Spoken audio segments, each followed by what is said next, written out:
Okay, guys, we are live. So for those listening at home, welcome to the Dungeon Musings YouTube channel. My name is Kevin Madison, and I will be your friendly Dungeon Master this evening. Tonight, we are down some players again, so we are returning to our pickup campaign, playing Dungeons & Dragons 5th edition, playing with a set of fan-made house rules to convert over the content from the World of Warcraft into 5th edition. And with me today are the stars of the, I don't know what we're calling this campaign yet. I was going to say the Long Road to Westfall was what I was calling it, but I mean, you guys are going to get there at some point. But whatever we call this campaign, let me introduce you to the stars of this game. First up is Hobbs. Hello, I am Jason Hobbs. I am playing an orcish shaman named Sovash Skull Striker. He is for the Horde, and he is trying to get as much information that might help his faction as possible. Very nice. And next up is Jeffrey. Hey everybody, I'm Jeff, and tonight I'm going to be playing Day1 Lastwalker, who is a Mistwalker monk, level 4. Very nice. Now, and he's Pandaren. Yes, he's a giant panda guy. I should have rewatched Kung Fu Panda again today. Although we didn't know we were playing this till last minute. But in any event, so guys, what last session was a couple of weeks back, or 2 weeks back now. I guess let me do a quick overview of what brought us to last session. So our heroes, we first met them on Halloween, actually, last year. And they had along with some of their allies, effected an escape from the stockades. I figured there was a cat attack there. Yeah, he accidentally hit her and she fell out and she's like, ah. Jeez. Sorry, Cleo. Sorry, Cleo. They escaped from the stockade and found that the scourge of undeath had come to Stormwind. And rather than let themselves get caught again, our heroes made their way down to the harbor, stole a boat, and made their way southward in search of a meeting place in the region of the Molson Farms. So on the map here, it is right around here. An ally that they made, someone who helped them escape, Charlotte Sherwood, said that she had contacts in a town located in the Molson Farms, and that they could find safety there if they got separated. And unfortunately, it does appear that they did. In the time since leaving, our heroes have had run-ins with gnolls, with Hogger, the notorious gnoll chieftain, with an enormous and mighty fish, and I don't know you guys on the map here, hold on. Yep, there you go. And you guys have also come across, you faced a cave of kobolds. You freed a captured earth spirit. And last session was you guys decided to undertake some nautical engineering. That was fantastic. That was pretty awesome. I'd forgotten that. So, with that reminder, guys, with your long road down the river, what do you guys remember about that? Crabs. Yeah, we nearly lost giant fish. Yeah. Crabs. Oh, and we went fishing. Yes, that's correct. We caught a gigantic fish and then put it back in the water. Yeah. Catch and release. Oh, that's right. And then we made it to the road. So I don't know why we're way up there still. You did not make it to the road. I thought we did. And no, we met some people. You guys were recovering from your encounter with the I think it was with that fish. And while you were trying to get the people we met were on the water. Yes. Some fishermen. Yeah. You're right. Sorry. Yeah, the people who were afraid of you thoroughly loved the pandas, and then were scared the hell, or had this hell scared out of them by a concealed orc. What happened is the people in chat are saying that we sound funny, like you sound farther away, like you're using a different mic. and Wayne is saying that we all are really buzzy. We're all buzzy. Okay. I don't hear any of that, but that doesn't mean it's not coming through on OBS like that or something. No, I'm definitely a little farther from my mic. They never said anything about you. They said Kevin for sure sounds farther away. Okay. And Ewa says it does sound different. I'm not sure what. I didn't mean to interrupt you. No, I appreciate the word on that because it's... Let's see here. I had issues with OBS when I opened up today, and yeah, and I don't know if it's capturing the correct source. Let me see here. Yeah, that makes sense. That happens to me quite a bit, and then you have to do it in each scene. Yeah, and like I don't bother to use scene transitions or whatever. So let me see here. What is? Because there is a second. I have a second mic here as well. Let's see here.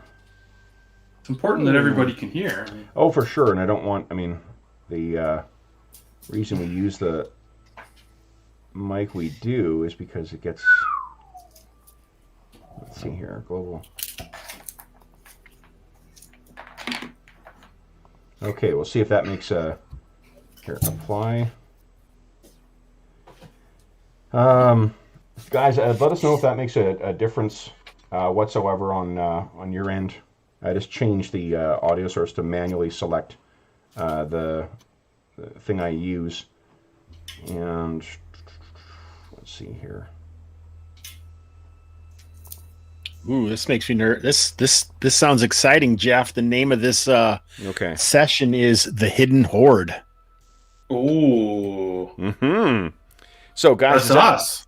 Let us know, guys, if that makes a difference. And I've changed two things in the audio settings to make sure that I'm using the correct, getting the correct audio in. Let us know if that got rid of the... okay, so Shane says it's fine. He'd already said that. Oh, had he already? Okay, good. Yeah. Well, I'll keep an eye on it. Yeah, let us know if I've made some changes there, and we'll see if that makes a difference whatsoever. We are still... Yeah, okay, good. All right. Well, then, where we left off last time was with you guys... let's see here. You, after the encounter with that enormous fish, you guys had made an effort to try and... to repair the raft, because the raft took a fair bit of damage. Right. Yeah, and while you were ashore, Sovash, that's when you found tracks. Orc tracks. Correct. And where the orc tracks led you guys was to where you are now, a little bit off in the woods, and this is what you saw. You remember there was... I remember this. Sunken Tower. Correct. Yep. Yeah, I remember all this now, and then we followed it down, and we're calling for them and stuff. Yep. Correct. All right. And that is where we are picking up our session. Now, a couple things I want to remind of. Exciting. Yes. So timeline-wise, if this campaign, or this campaign takes place about 30 or 40 years after the... Oh, I can tell you precise. Hold on. 26 years since the opening of the Dark Portal, which means that the horde that came through and swept through Westfall and then through the Elwynn Forest to attack, that should have been, at least 20 years ago. But these tracks you recall seeing were fresh. What we also have is there's a handout with your... Where is it here? The player... Party loot. Yep.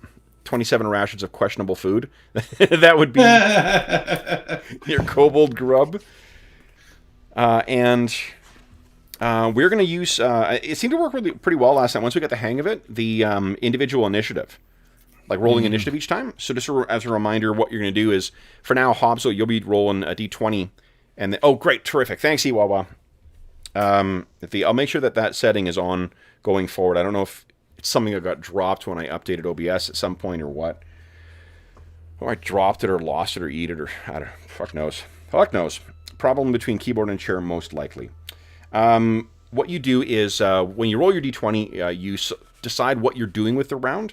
if you're doing multiple attacks or whatever, if it is a weapon that is not heavy, light, or finesse, or two-handed, then there's no modifier. You just add your, just take it as it is. And then if you're casting a spell, you subtract the spell level. If it's a heavy weapon, it's -2. If it's two-handed, it's -2 again. If it's a ranged weapon with loading, it's -5. But that's only like crossbows or firearms, actually, in World of Warcraft. And that's that. The other thing I want to bring up, I don't think we talked about this on stream. We talked about it afterwards. But there's a rule in the DC Heroes RPG from Mayfair Games that I really like. It is for subplots. Because, subplots for that game, subplots are such a key component of superhero stories. There's always, it's not just whatever villain you're fighting for the week, there's something else that's going on as well. That game has some pretty interesting rules for how you come up with subplots. And it's player introduced and then it's DM managed. So what we talked about very briefly last time is because of how we're doing XP with getting 1 XP per session, and then once you reach 7, you'll hit level 5, that you can introduce a subplot, and when you resolve your subplot, then it can you can get an extra point of XP. Cool. Well, it's a fun way because it's so what you guys can come up with, or you can think of, is if you like what we talked about last time, is that Day One may have a contact somewhere that he needs to follow up with, right? That was left in trouble or something, in Westfall, or Sovash could have known, or been separated from his traveling companion, orcish traveling companion, and he may need to follow up with them, or may have been a human who was kind to him, trying to hide him from the Westfall militia, who ended up arresting him and turned him over to Stormwind. Or whatever you guys kind of think might be an interesting subplot. The idea is it doesn't dominate the main story for it, but it's also something that is achievable in a reasonable length of time. Like, if you want to reunite with your long-lost father, that's not really a subplot, that's more a goal to work towards in the campaign. But if it's like, I'm feeling disquieted with my connection with the spirits, and I can't understand why, since this horde came back, I want to try and resolve that. That's something you could, that could be a subplot, and I'll come up with a way to try and work you towards resolving it in the context of the overall story. Make sense? Perfect. Sounds great. So I added some stuff that I had in my notes that we had found also from the kobolds. I don't know, did we use any of these potions of healing? Did we already slip them out to our character sheets? Potions of healing. Did you guys? I think you guys used some. Let's see if there's any 2d4 plus 2 rolls. I remember Day One drinking some potions right away after the fight. I don't remember if that's affected by the number you have on your stash, but no, I did not affect it. I just have that. And I don't know how we're carrying these silver ingots or whatever. We must have like a bag that we took from the kobolds that has all this stuff in it. Yep. I do know that Daewon carries the alchemy jug as well. Yeah. Right. Yeah. Okay. Let's say that you still have those potions of healing. Okay. I'm fine with that. What do you think about adding a? We have a party loot one, but I think maybe we should maybe put some notes, party notes or something. Yeah, absolutely. Here we go. If you want to give me one of those, that would be awesome. Let me get this here. We'll get a. Yeah, with only 2 of us to remember all the details, they get lost more easily than when there's. Well, and it's inconsistent. And I mean, like in theory, we're going to get. There might be other people playing at some point in the game. Yeah. I mean, who are we fooling? It's going to be us.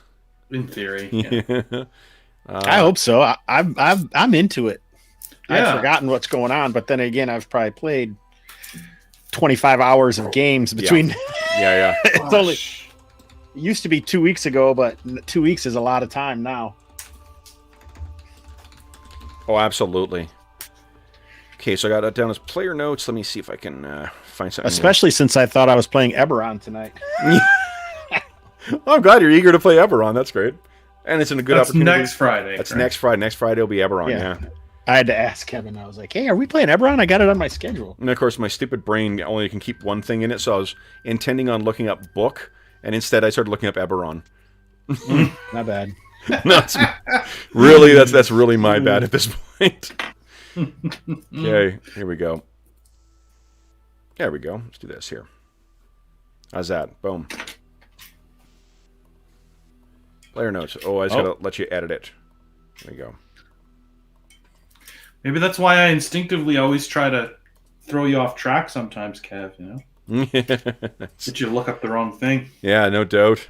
Okay. Oh, speaking of which, they did just successfully.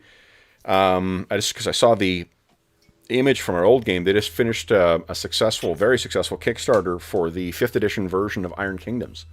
Yeah, I signed up for that. Yeah, me too. We had a lot of fun with that setting. So. Oh yeah. Okay. I'd have to play that. Definitely. Yep. Definitely.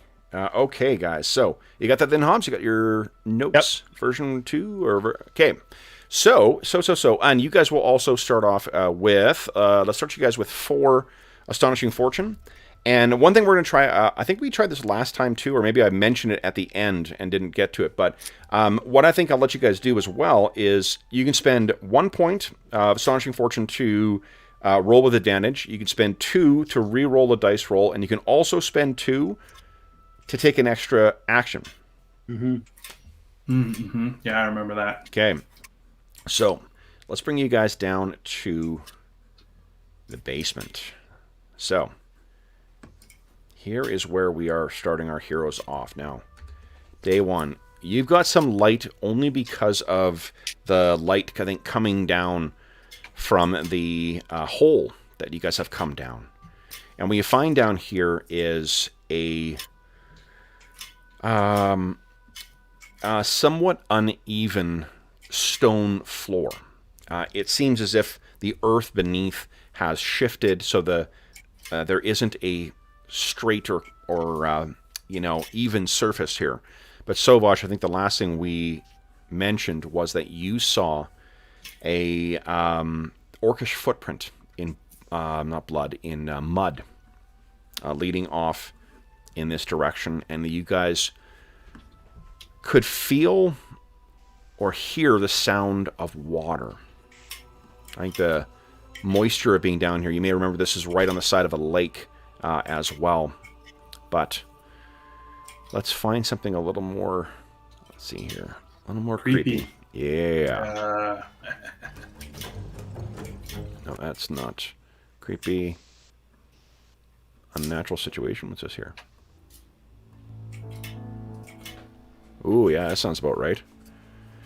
So these orcs have been here for this long, and you may remember there is a guard post not far from here.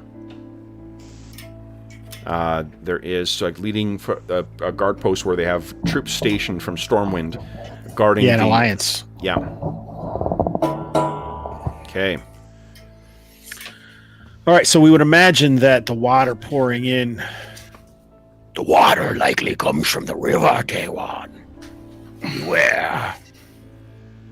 This is actually a pond as well. I remember there's that kind of like lake or whatever that's right near there. Now, Day 1, do you have any torches on you?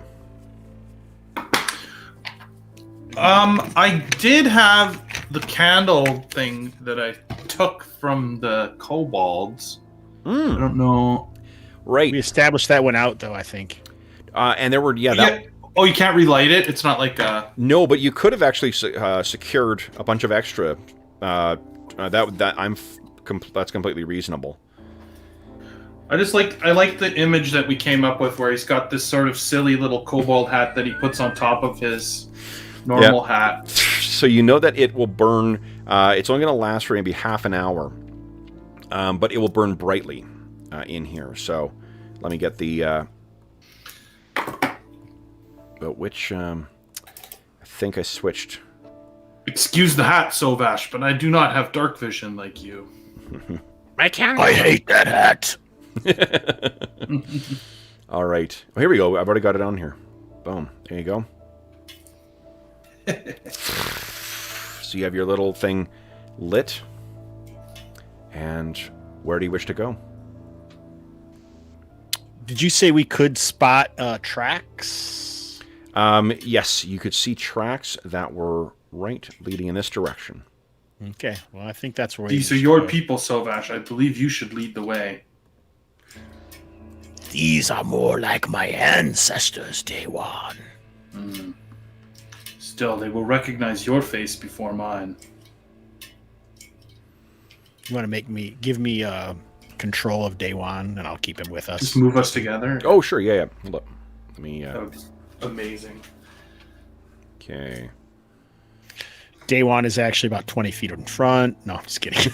Yeah, he is human shielding. He is panda shield. Yeah. Yes. He'll He's do my that panda anyway. barrier. Get it? Boom. Oh, the puns. All right. Let's see here. Sovash. There you go. Okay, so you have control over Day One for now, too. So as you make your way forward, what becomes apparent is that this was likely... it's something definitely built by the Alliance. The type of stonework that's down here is, is human. And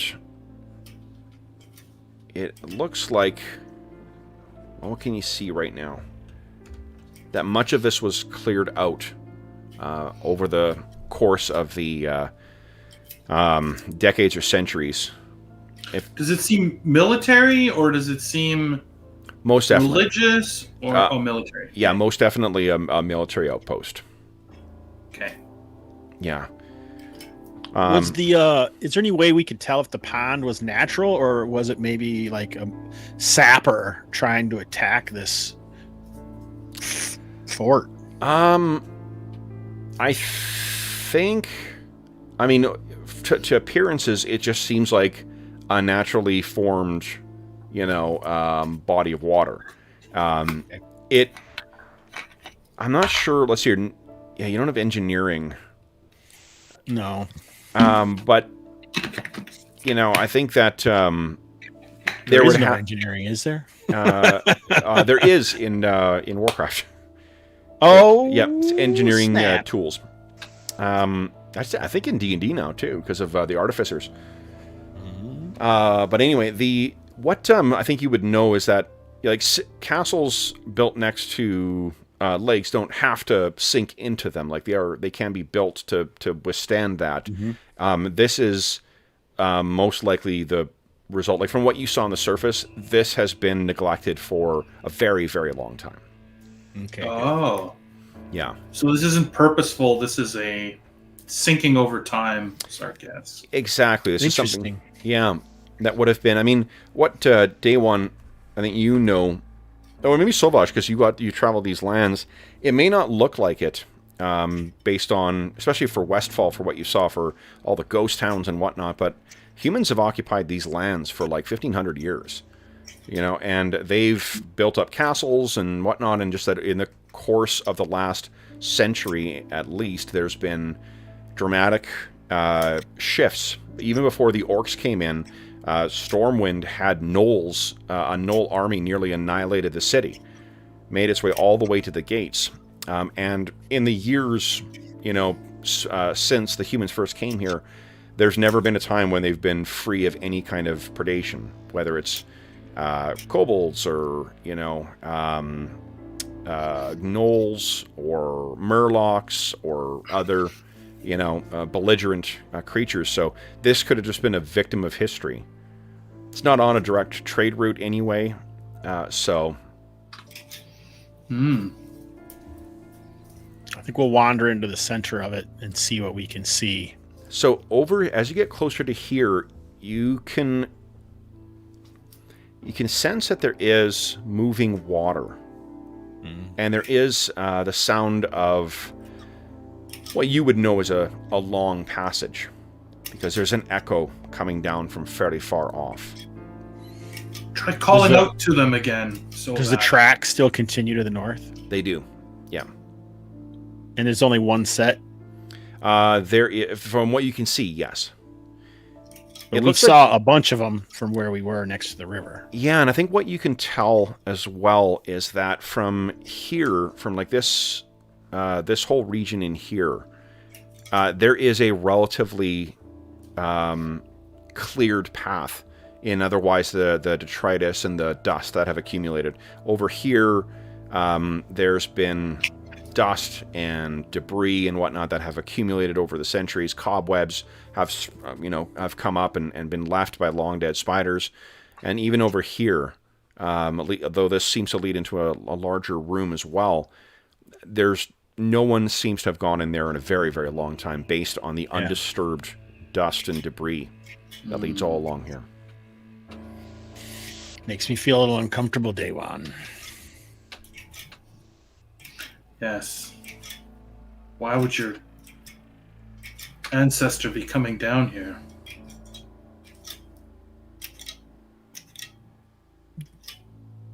They must be hiding from the Alliance. Planning something.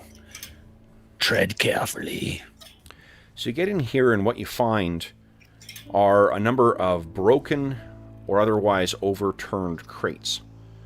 These things no doubt held some kind of supplies or something long ago, but they have been pillaged and emptied by hands likely long dead based on the age of the wood.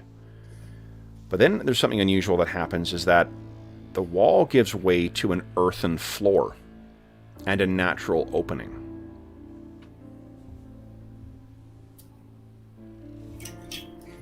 Do we look for my brethren, or check out what the Alliance may have left?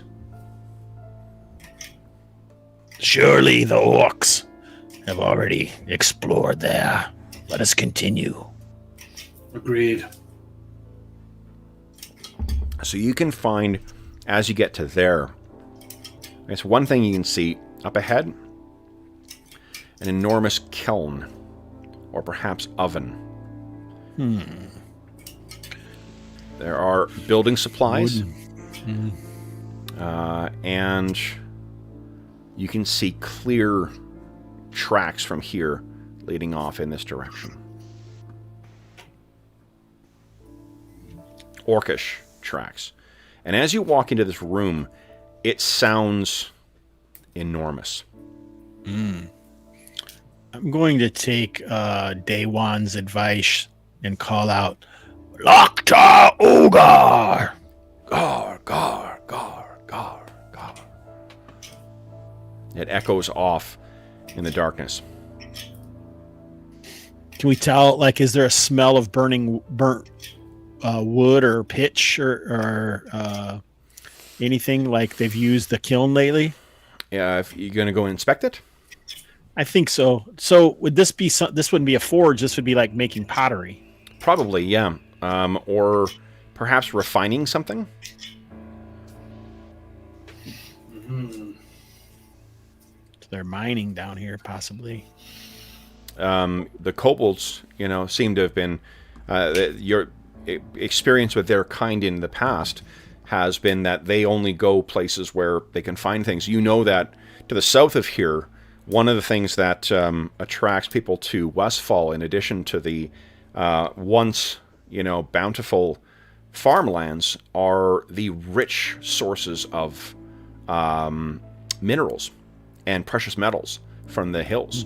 The Janglode mine is something you've heard of as well too, legendary. There's a quarry closer to the long shore called the Gold Coast Quarry, and then further to the south, what are now known as the Dead Mines. Used to be an enormous source of riches for the region. So perhaps one of those veins stretched up into the Elwynn Forest. And as you're getting along here, you find that the path, the tracks at least, there may be some in here, but they are very, very old and they have not been disturbed in a very long time. It's more straight shot like this that the tracks continue. And when you stop to smell as well too, what you can smell is damp.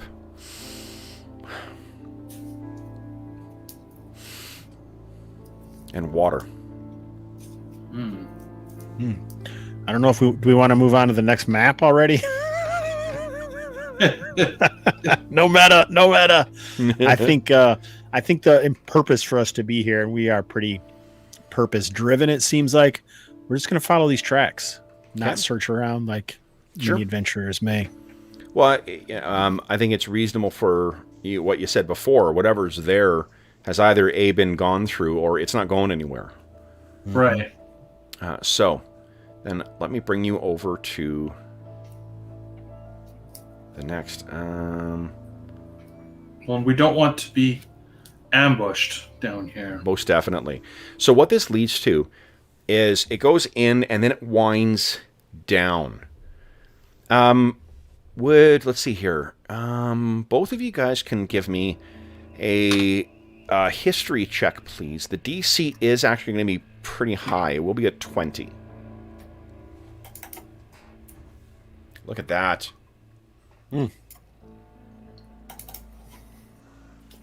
So, Sovash, you make your way over to... As you're making your way around here and you feel these, what you think is that you've heard that in the Eastern Kingdoms, there are... You've heard of the dwarves, those disgusting bearded things that leave, beneath the earth and scrabble for precious coins and whatnot. Fearsome warriors, perhaps, but, not terribly agreeable. But there are other things that live and dig beneath the earth and don't do so with the finesse and with the engineering or architectural genius that the dwarves do. They are crude, but they are effective. Almost like a degenerate offspring of them. And those creatures are called trogs. These walls have that look of them. As if this structure may have been built by some subterranean degenerate race. Now, there would be no mistaking their footprints for orcs. Orcs are much bigger. They have a different stance. You are certain that the tracks that you found are orcish tracks, but there's no mistake in this. From what you're looking at some point you've come across a trog burrow.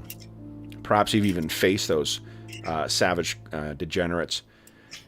But this path was most definitely built or dug by them. So, this winds down. Maybe 2 spirals. And then it spills out into a room where you can hear the sound of moving water.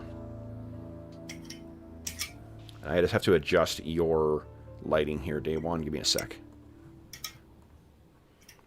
I decided that if they're going to switch over to the new dynamic lighting, I figured I might as well start using it all the time. But I didn't do that in the first map, so your tokens have different, or had different permissions. I haven't done it yet. I haven't figured out to make it work yet. To be honest, it's really easy. The only thing you need to remember, because I know you use dynamic lighting too, is that on the first page of the map, like not the dynamic lighting one, the details one, you need to hit the thing so that characters don't move through. Yeah, walls. Your dynamic lines. Yeah, exactly. So let's see here. Okay, so you don't have vision. You have bright light. Bright light distance is 15.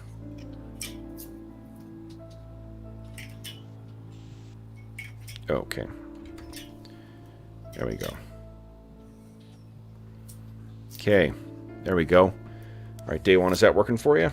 Yes, it is. Nice. Yeah, it looks great. Okay.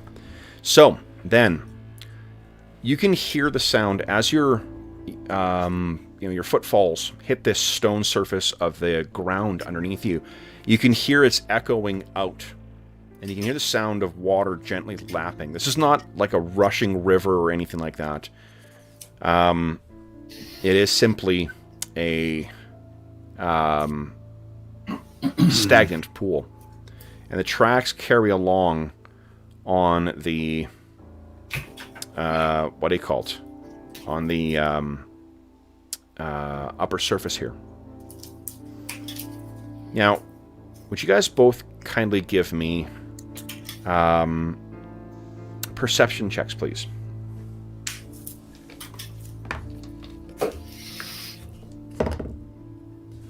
Okay. Nat 20 from Sovash. He is not fucking around. Oh, day one as well, too. Holy smokes, guys. All right, so what you can hear is something has moved itself into the water.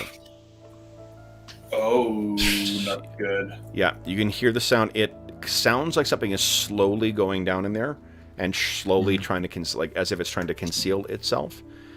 But you definitely heard it.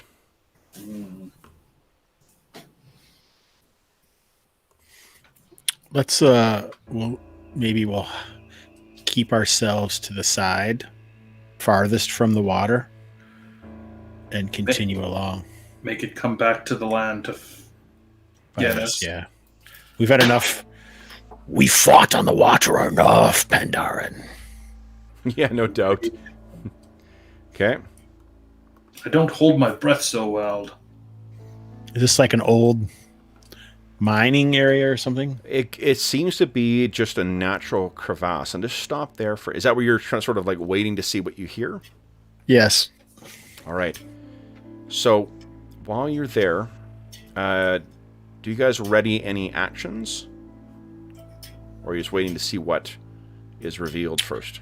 I have my shield out and I have my spear in my other arm. So if something comes rushing up, I'll steady it to skewer it. But, Okay. And day one just uses his fist, so Okay. not much to ready. All right.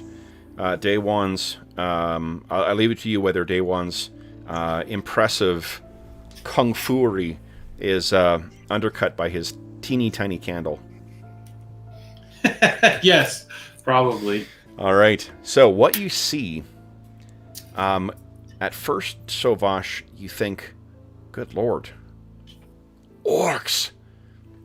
And scrambling up the side of this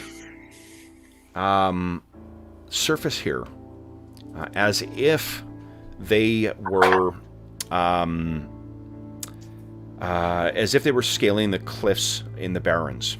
You know, those prominent tors, the canyons that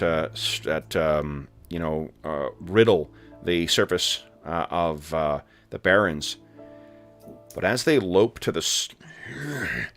their sort of hunched and semi-upright state, what you can see is that these things are no normal orcs.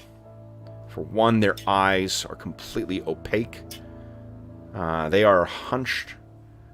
Their skin is pallid. And they have an unnatural flare in their eyes.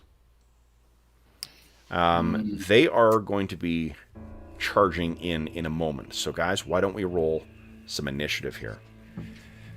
So, day one, you should have... Oh, your key points only refresh on a day, right? On a long rest. Long rest, yeah. So what we're going to do for healing, guys, we were talking about this last time, because we're not going to use you get all your hit points back, but only giving you half your hit points back, it feels like that, that's taking away some of the point of having... If you're going to have a combat encounter, even one or more per day, it's important to have that bucket there. So we'll give you your full hit dice. So you'll get 4 hit dice back every rest, and then you'll use those to heal. You'll spend those over the long rest while you sleep. And then you can also use your other stuff functions normally. Cool. Okay. Maybe there's a reason I'm giving you that much. Yeah. Well, we know the reason. Of course. I mean, we did have a long rest, but you're saying we didn't get everything back over the long rest. 'Cause I'm pretty sure we had a long you did rest. not yet, because you guys left. No? Because remember you decided to go in search of these tracks, because rain was coming in again. So you wanted to find the orcish tracks. This was after the fight with the Yeah, there was the fight with the crabs. not the crabs. After the crabs, you did get a long rest. Oh, okay. Yeah. And then we fought Then you fought the trout fish. Yep, the giant fish. Yeah, I didn't use any spells against that thing, I don't think. No, I don't think you did. I think Day One was the one who was really scrumming it up in there. Okay, so then Hobbs. So you guys decide what you're going to do with your round, and then Hobbs, would you kindly beat my 6? Wait, I'll get my oversized D20. That'll be easier to see. I remember the fists are light as well, Day One. Right.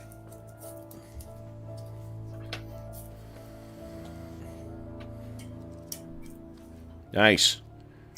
Okay, 8 versus 6. Okay, so I am acting on, I believe, a 6. Just going to open up my DMG to that again. Yeah, okay. Yeah, if it's light, it's +2 to your initiative. Right, and then it's minus my dexterity. No, plus your dexterity. Because you want a high number. Yeah, high number. We go highest to low. Oh, yeah. So I go on 7 actually. Yep. Okay, so my action is 13. Okay. But I'm holding it until they approach. Sounds good. Okay, I'm just I'll getting hold my attack. Won't rush them. Well, they are definitely coming in. So I'm just trying to find the stats for these things, guys. Some stuff is under the Scourge, and some stuff is under its own individual name for undead. So, here we go. Oh, I may have given some stuff away. Alright, so then, these things lope forward. 1, 2, 3, 4, 5, 6. So slams right in here. Day One. So, well, forgive me. Hold on. Kev, quit cheating. Highest is Day One. Day One's holding an action. So, Vash, what are you doing? I am going to. Can I take a charge with my spear? Do I have to hold it two-handed to do that, or can I do it with one hand? Or what it is because it's a versatile weapon. It means that it does, I think, 1d6 with when it's one-handed and 1d8 when it's two-handed. Yeah, but I mean, is there a set to charge or not? I don't remember. I don't think there is, and they're not. I mean, they're fairly close in as well. Okay, I'm just gonna throw it. I'll just throw my spear.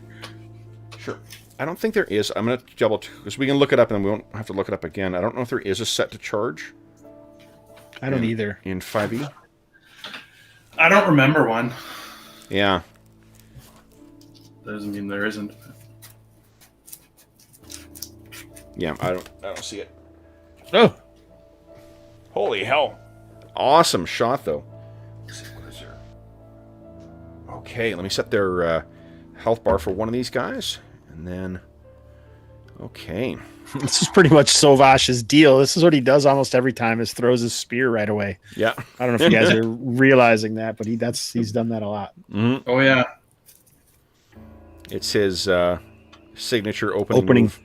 Yeah, man. Yep. Okay.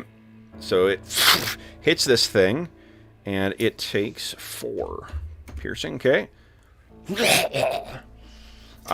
There does not seem to be as much blood as you would anticipate. Then it is... okay, then it's the first one. That same one you hit. It was on its way in, Day One. You get to use your ready to action now. Excellent.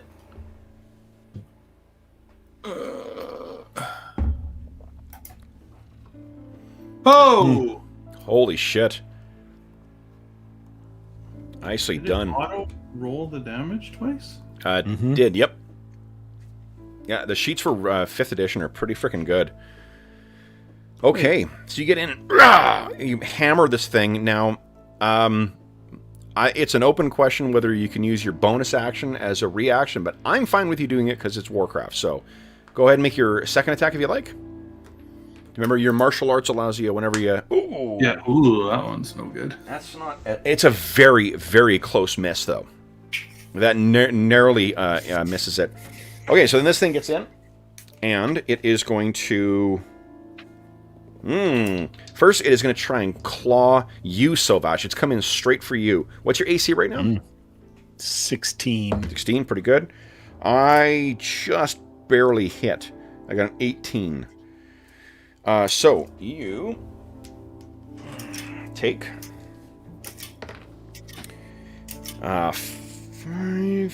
7 points of damage.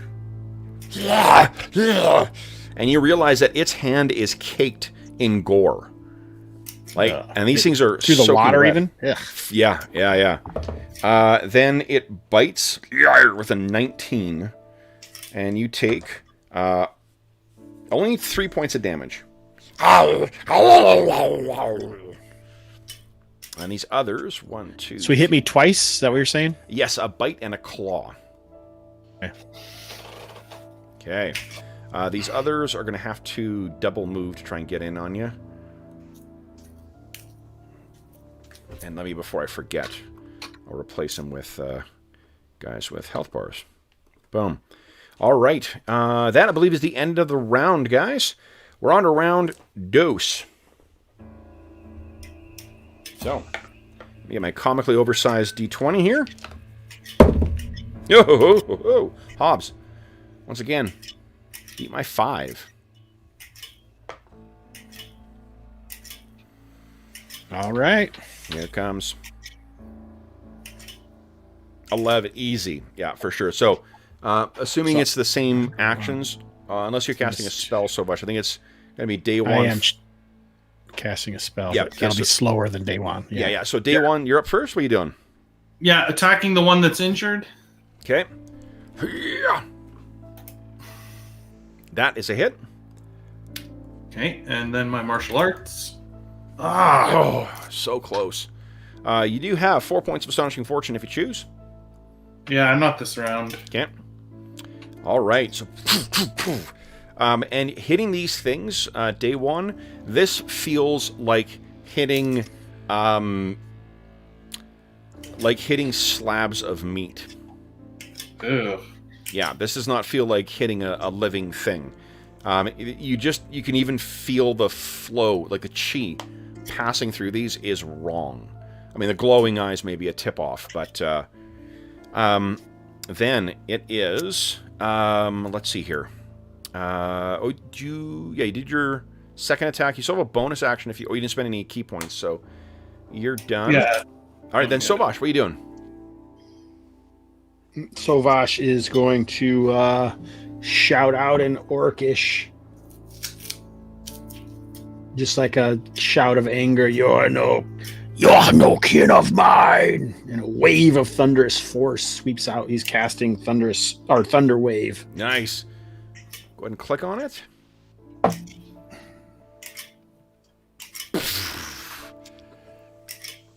Uh-oh. That's each creature. Mm-hmm. Originating from me, so I didn't know where that starts or what, so I didn't care. It's like whatever happens, happens. I didn't know if it would go like it's this. A cube, so yeah, it hits day 1, unfortunately, as well, too.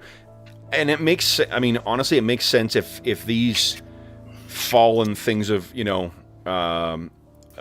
orcs you were hoping to see alive came suddenly charging in on you, and you were confronting with it, it would make sense that you may forget that day 1 is there. So day 1, you need to give us a con save. Okay. You need to make a con save for these 3 things. So 1 on the left, nat 20. 1 in the middle, failed. 1 on the far right, failed. So they. Oh, whoops! Sorry, that was just. Oh, it's probably the same roll. I clicked on it, but I think it's the same as my save. I can't remember if you got. I don't have proficiency. So. Got it. Okay. So failed save 2d8. Oh, you know what I can do, Hobbs? Yeah, okay, that's why we're seeing that 2d8. All right, so failed. one of them explodes. 14, boy, goodness. All right. Then So how much damage do I take? push 10 feet 14. away. 14. Plus you're smashed into the wall. Yep. And that thunder will carry all the way through this cave. Well, I've been shouting the whole time, so I wasn't concerned. For sure. You still have a bonus action and a move if you like. Bonus action. I don't think I need to do anything yet, but I think he's pissed, so his bonus action will be whipping out his mace and moving up here. You got it. All right, then it is these things' turn. So one of them, they didn't lose their turn, do they? They push back? Nope. No. Okay. So one of them. Oh, so that one wouldn't have been pushed, but that doesn't really matter. Okay, so it is again gonna try and get you. Misses a 14 with the claws and a 9 with the bite. So this time you've got the measure of their attacks. You didn't expect them to be clawing you and biting you, maybe. Your shield batters it aside, so it's unable to get to you. Daewon, this other one, actually ignores you and goes right for Sovash. They don't like him. Do not like him. But in spite of that, Sovash, they don't think to actually flank you because they seem to have, at best, animalistic level of understanding. You still are able, seeing it come in, you swing your mace wild behind you, and it keeps it at bay, so it isn't able to get in on you. Then, guys, that is the end of round 2. We're on to round 3.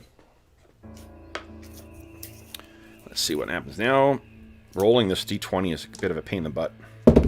There we go. Well, silly, I'm worried about, it's really solid, too, so, I don't want it falling on anything, particularly my feet. 17, please. Beat my 17. Are they wearing any armor? No, it's scraps of orcish traditional clothing. Like breeches, maybe, and one like a loincloth with a bit of a tattered and torn tunic on. Okay. So give us a right. d20 roll here. Ugh. So I wasn't beating a 17 anyway, probably. Yeah. So that means so them, then I think Daewon, and then I think Sovash. Yeah. Mm-hmm. Okay. So then so they're at first. The first one behind you tries to claw you unsuccessfully, tries to bite you unsuccessfully. The one in front, nat 20 on the claw. Again? They don't like you. I leave these dice specifically with that 20 side up, so all the gravity falls. No. It's all right. I don't like them either. All right, you take 9 points of slashing damage, and then it misses you on the bite. So it gets in, and you think you see it bring its claw back to its face, and is licking what it clawed off of you. Then it is Daewon. What are you doing? They only eat orc. They don't eat panda bear. Yeah. Well, you're hungry a half hour later. Seeing as they are focusing on you, Daewon will move here. Yep. And attack this one. Okay. Come on. Oh my! Well, you would have advantage on that because you're flanking. Nice. So that 14 is a hit. And then my martial arts. Can go. I finish him? Yes. Nat 20. Yeah. So you actually break this thing's spine right near the where its head is. You hit it at the foot to bring it down low, and you do a roundhouse, and it breaks its neck, and it collapses down, and the light goes out of its eyes. You also see something fall to the ground. Something that fell off of this thing, Daewon. Then, if you are done, it is Sovash's turn. Sovash rears back with his mace. Here it is. Yeah, solid hit. Holy smokes. Two of its fangs fall out of its mouth, and you think it might have bitten off the smallest of its fingers because it still had its hand in your mouth, trying to lick your lifeblood off. Anything else you have? I don't think so. I would say maybe tactically I would move to let Daewon in, but I think I'm kind of enraged fighting these horrible, horrific sights from the past of the orc and lore. What do you call it? I think your totems as well too. You may just be saving them for some other time, but I think those are a bonus action to summon. Yeah, they are, but they're not really going to be helping me in this instance. I'm not doing anything to use them at this point. You got it. Okay. All right, so that's the end of round 3, guys. We're on round 4. Let's see here. Roll us around. Okay, that was, I think, Jack dice. Let's roll 17 again. There we go. Sorry. Beat my 3. Oh. So I think you guys may act before. I'm acting on a flat 3. Oh, okay. Yeah, I'll act on a 2. 7. For a 1, I'll act on a 1. Okay. All right, so then day 1, you were up first. What are you doing? Day 1 will move up beside Sovash, and he will use his Soothing Mist and heal him for 10 points. Nice. And he will use his extra monk attack. Okay. Now, I think because of the sort of pinched quarters... I can't reach him? No, I'm just going to give you disadvantage on the attack is all. Oh, okay. Oops. So we'll see. Yeah, you can definitely still hit. There you go. Even with that. Nearly taken down completely. Sovash, you feel heartened by day 1's mists. And then what are you doing? Oh, no, this thing actually goes, doesn't it? Yeah, I have a 1. No, yeah, 1. So it's, I'm going to go reverse order. Bite first. That is a miss. You keep it at bay, and then it tries to get at you desperately with one of its claws. That is a 20 in total. Those claws are deadly effective. Let's see, you get 7 points of damage. And then it is your turn, Sovash. Rear back and try to finish this mutated beast off with my mace. Mm-hmm. That is a hit, yep. And that is more than enough. Right. So you crumple this thing's face in, and it drops to the ground. And you think you see something drop as well. Well, now I will definitely go back and pick up what I saw fall. Okay. I think I'll explore that as well. Sure. I think Sovash does. Do either of you guys have training in Arcana? I definitely do not. Yes. Okay. Sovash, give us an Arcana check. Hold on. What is your Arcana bonus? Oh. Sorry, I already rolled it. Okay. 3. I have a +1 and then 2 with proficiency, so 3. Okay, cool. I'd read something in... Oops. Okay, this is more a 3rd edition thing, but I was reading in one of the optional rules that one of the designers plays. I got their rules compendium, and in addition to having all the rules from 3rd edition in it, it has like little, call-outs and whatnot. And one of the guys uses for really non-contentious things like this, like if you're just trying to see if you know something, they effectively use passive versions of all skills.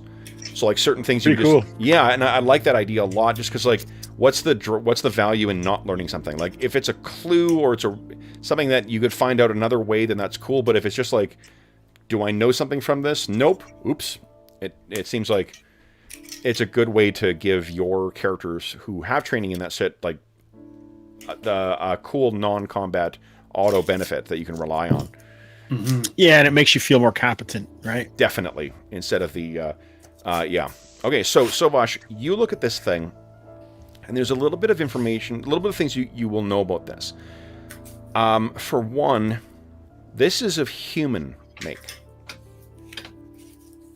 And this is something that is of necromantic origin. This is something that would be used for... You don't know the particulars of the rite or anything like that, but in the course of the horrors of the Scourge that you have, the Horde has faced, in addition to the Alliance, what you've found is that there are many humans, weak creatures that fell to serve with the Horde. Or the Scourge. This is most definitely a human device that has raised a dead orc. Interesting. And if you inspect the other one as well, on each of the bodies you will find something similar. The other thing you notice about the bodies, and you don't know whether this is the magics or what, these are enormously malnourished. Their bones are still strong. They're, though faded quite a bit, the hue of their skin is still green. So they would have been part of the Horde, or descendants thereof, who came through the Dark Portal originally.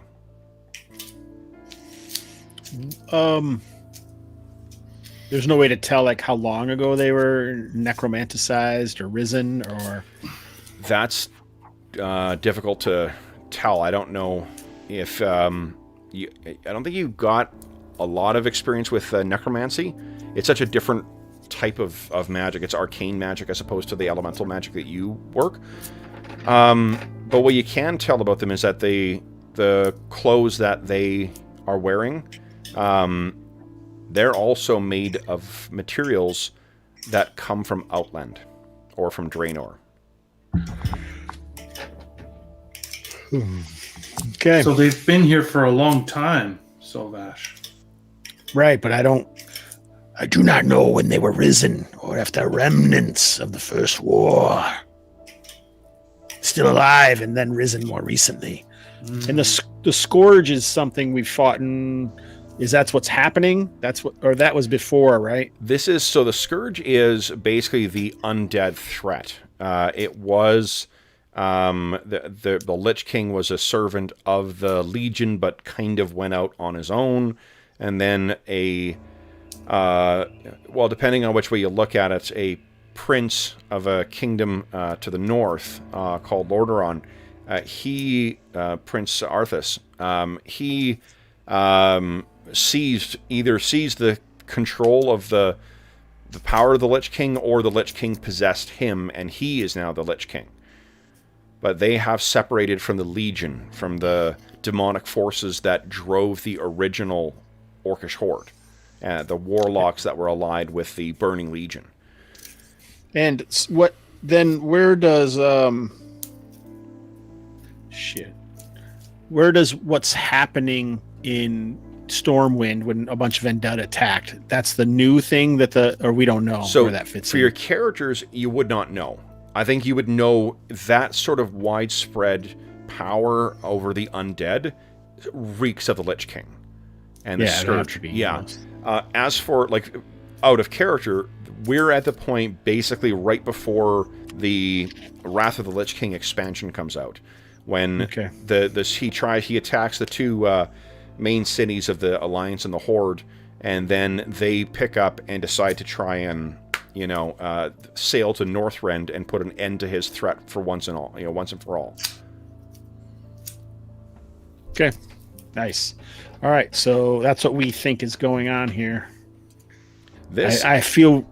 Go ahead. I was going to say I feel we have little choice but to continue. We have no choice but to continue day one. One thing I'll tell you too is that the undead that you faced thus far, those horrors you faced in the depths of the stockade and the things outside, none of those had these markings. Those were natural. Right. Yeah. This is maybe an older thing. It has nothing to do with the current problem. It's like an older deal. Correct. I think we could take a short rest, and I could burn a hit die. Right? Sure. Yeah, absolutely. Because 5 minutes is all you need for a short rest in this game. Or at least the rules we're playing with, I should say, for those who are listening at home. See how you do. Ugh. Oh, I would definitely do that too. Sorry. Yeah. I'm just gonna burn all 3. Okay. Nice. Okay. Well, it's near the end of the day, right? So. Yeah, but we don't know what's going to happen. Well. Yeah, we'll find only one way to find out.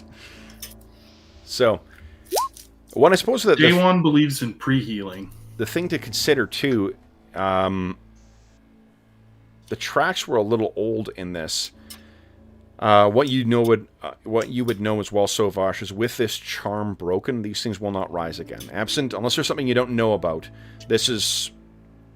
These things are gone. Whatever spirits animated these things, they have departed. Right. We have set your ancestors free. True. Perhaps we should lay a can for them. So he's going to carry him over, drag him over here, and use some of these rocks and stuff, and sure, yeah. Love that. Return them to the stones from whence they came. Oh, that's great. I will give you another point of astonishing fortune for that. Oh, I'm supposed to keep track of that, ain't I? Mm-hmm. Yeah, sorry. I don't think you are that sorry. So here's a neat one. Actually, this is a rule I came across in Jackals, in that game I picked up this week. They have a similar narrative metacurrency that they use in it, but what they do is you start an adventure with 3 points, and then at the start of each session you regenerate 1. And in a game where we're not converting it over to hit XP. Yeah, XP. That might be a fun way to do it, right? Sure. Because we'll always just update it at the end of each session. So you got 3 points of astonishing fortune now. No, you guys. Have you spent any yet? I think you guys have 5 now. Oh, we start with 4, don't we? Yep. Yeah. 2 for each person. That's what I messed up. Okay. What do you guys wish to do next? All right. So after we bury these guys, they came from somewhere. Let us press on.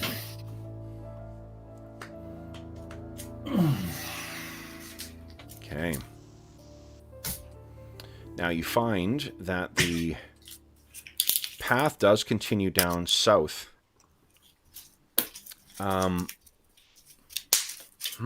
Looks like it branches off, and then there is the water down there. Oh, and one thing I've set up on this as well is it's much easier to set up what they used to call advanced fog of war. Hobbs, it's like exploration mode. You see how if you look at the map now, you can see like the grayed out areas? Yeah, that's I love that. It's really cool because that like it's great that you keep detailed maps for some of our dungeons, but when you don't have you here or you don't have someone who wants to do that, this is a nice way to still remember what the layout's like. Do we see anything up here to the north, up to the right? What you see in there, there are some, it looks like what might be the remnants of a camp. Can I tell how old? It's like the remnants, like it's someone's left this behind a very, very long time ago, at least 10 years. If you look through, if you get down there and kind of root through it, you may be able to find more more stuff in it, things that were forgotten or just got left behind. Yeah, he'll use his spear to separate things. Sure. Because of the damp of the cave, some of the organic materials definitely have not had, a very successful interment here. But what I think you do find is there is a small a tooth from some kind of predator that you're actually not. Well, you might be. You can make a nature check if you want to see if you know what animal or what beast this is. I don't see why I shouldn't. Yeah, definitely not. Okay.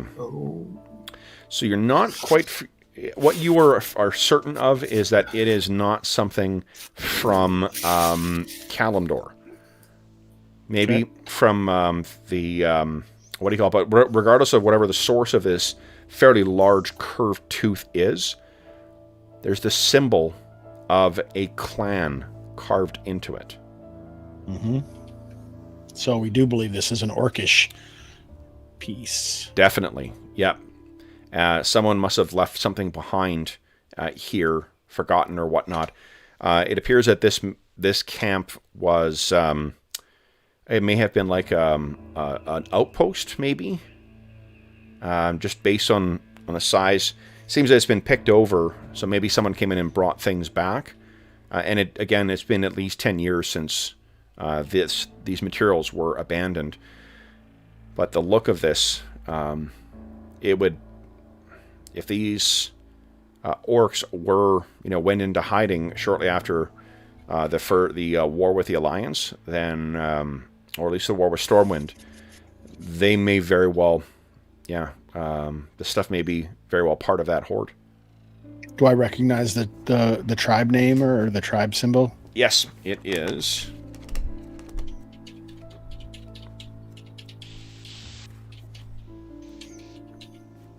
Yep, 1 second here. 1 second here.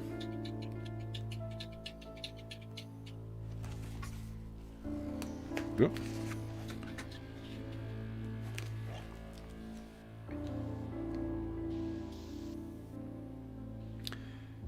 This is the Warsong clan.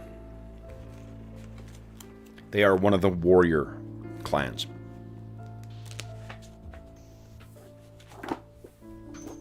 All right, I'm going to pocket that tooth, rejoin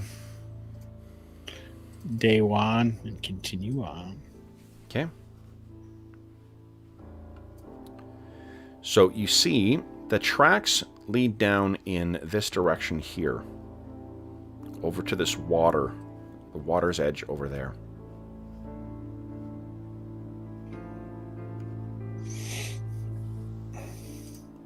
Instead of skirting the water, I think I'm going to move out along here just so I can see if there's anything else to see. Sure. So what you can see is making their way... Oh, wrong.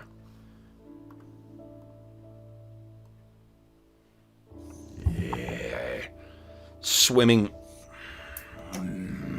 with just their eyes above the surface.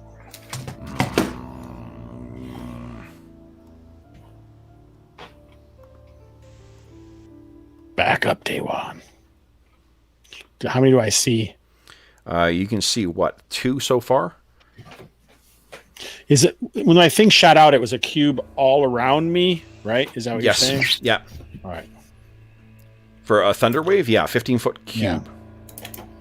Yeah. So I think what it means is like 5 feet out from you in each direction. Be back in like 1 second.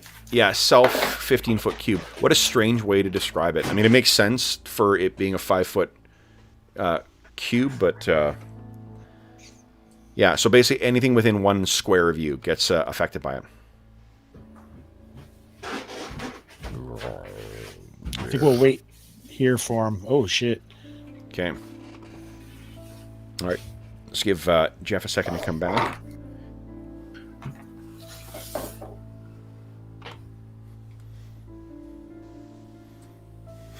Nice. All right. While we're waiting, happy... I'm here. Oh, okay. For me. Yeah, sure. Happy weekend to everybody, too, who's joining us. Once again, we have to make a return back to our Warcraft heroes. I love it. Love it, love it. Okay. The floor. There we go. Oh, you know what? Okay. There's no reason for me just to wait. I can cast spells on these dogs as they're coming towards us. Mm-hmm. Most definitely. Okay, so why don't we do this? Let's roll initiative. So, guys, decide what you're doing with your round. And then... Oh, you okay there, Jeff? Yep. Yep. Hobbs, would you kindly beat my 14, please. Here it comes. Ew. So I'm acting on a 14. Okay. What's your bonus? Is it like how big is your bonus, Jeff? +5. 15. Okay. So then, it is Day One is up first. What are you doing, Day One?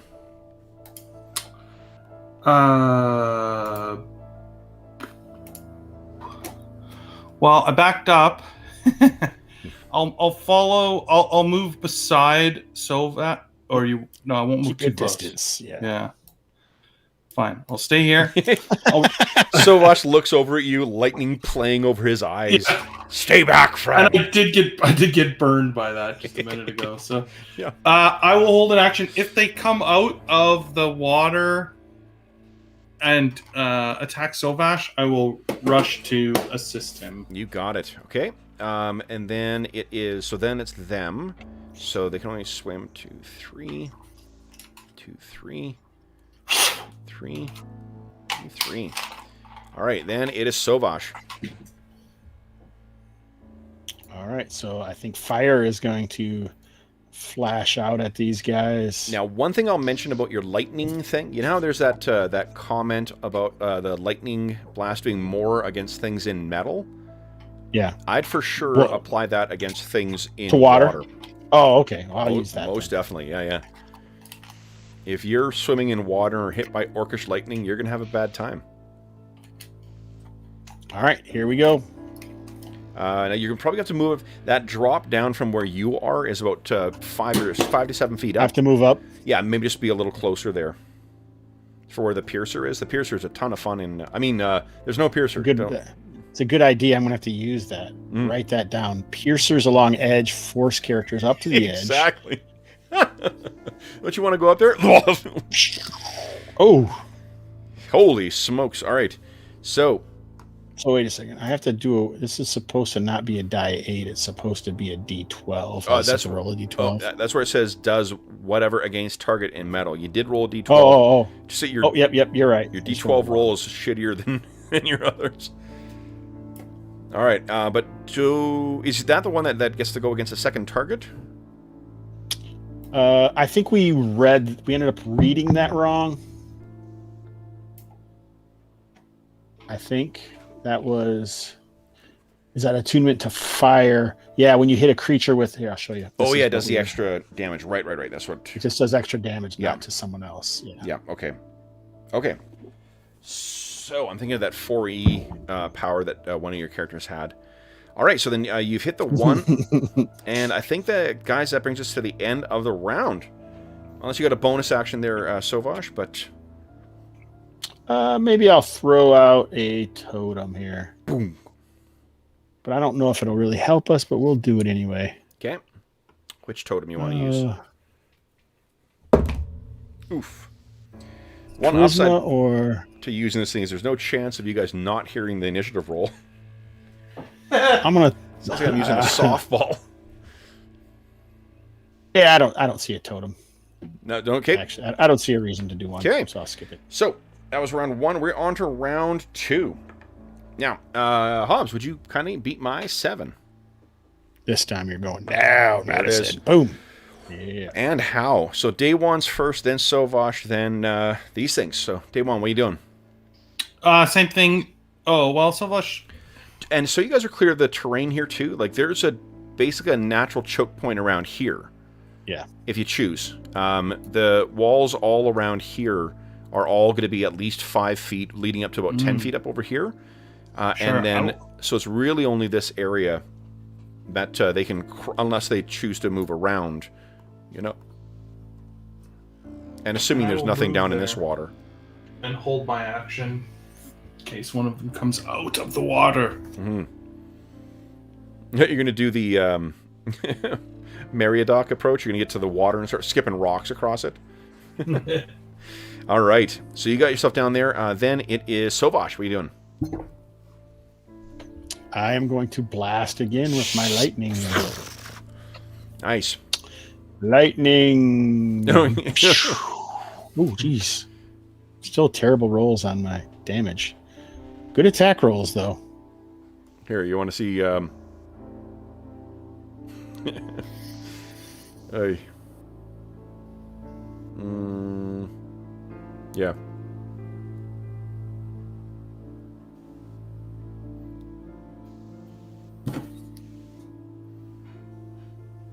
This could have been like 24 points to this Jag offer. Yeah. Instead it's 5. Okay, here we go. I think this is the one we want to see. Oh boy. I accidentally discovered that when I was doing my tutorial. You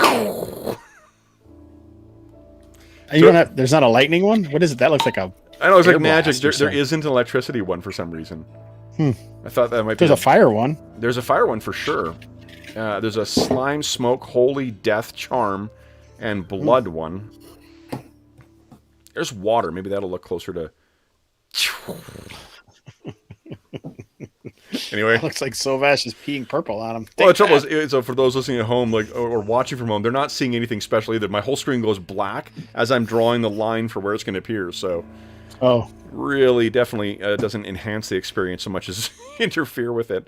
All right, but that's 4 points of damage, though. Nice. All right. Remember, you can spend 2 points of Astonishing Fortune to take a second action if you choose. You don't need to, but that option is there. All right, then it is them. So 1, 2, day 1. They are starting to pull themselves out of the water. Perfect. Go ahead and make your attack. 1, 2, 3. Now, Kev, when we spend an astonishing point, is it only advantage on the first roll, or is it on all attacks for the round? No, for one roll. For one roll. Okay. Yeah. Did you spend a point of Astonishing Fortune? No. No, okay. No, I was just asking. So not, however, because it's coming out of the water and you just position yourself there, I'll give you advantage for the height. So that's a hit. Yay. And do I still get my martial arts attack even if it's a held action? Yeah. You know it, yep. Because I think it's when you take the action, that's when it triggers. So not, because advantage again, yeah. So, boom. All right, pooh, pooh. 2 solid hits on this thing. Even dead, these orcs are pretty sturdy. Yeah. Its eyes ablaze with bluish white energy. Oops, sorry, that was an accident. That's okay. Oh, Jesus. I didn't have the safety on this thing. I'm picturing Sauvage accidentally firing that off into the sky. Oh, Jesus. Okay, so that was the rated action. And that brings us to the end of the round, guys. Let's roll initiative again. Round 3. So, let's see. Oh, Hobbs, this is going to be a tough one for you. Beat my 1. Here we go. Day 1, you're up first. What are you doing? Attack the crap out of this thing. Yeah. Solid hit. And... come on. Cha. 2 points of Astonishing Fortune to re-roll if you choose. No, I'll save them. Okay. So it'll claw you. It's a miss and a bite. I hit a 15 AC. Does that hit you? No. Nice. 16. So it's almost on your, it's about to bite your hide. And you kind of do a, kung fu thing to, hit the bottom of its jaw. And it kind of, Don't I go before him? Before day 1? No, before the zombies. Oh, of course you do. Yeah, absolutely. Oh, so yeah. Sorry. This might help day 1. And he raises his hand and lightning starts to flicker around day 1. So when these guys hit, so you actually have a 18 AC or a 17 AC now. So a +1 to your AC. Nice. And it does D4. I think I might pop it up 2D4 whenever they hit you. Nice. Well, that's vicious. Love it. Mm-hmm. So, that is one, I was looking at Pathfinder 2 again recently. That's one thing I'd like a little better about 5th edition than PF2 is how they do the upcasting, like the increased power for when you're empowering spells, because you could just do it. I know it's a different way of casting in 5th edition than it is in PF2, but the way that you have to sort of like, if you're a spontaneous caster, know something at a specific level in order to cast it at that level, it's a little... There's a way around it by the rules, but it just seems a lot more fussy than... For a really cool mechanic, it seems a fussy way to get to it. Alright, so then I missed you with both of them day one. And what I was saying is that when it... I think it claws at you, and then it's about to bite you, and you sort of notice it, and then maybe, like, you bend over, and your bottom of your sole, or your foot, hits its jaw, and it kind of, you know, awkwardly snaps shut. These things find that they cannot get up there. This one's going to cram in here as well.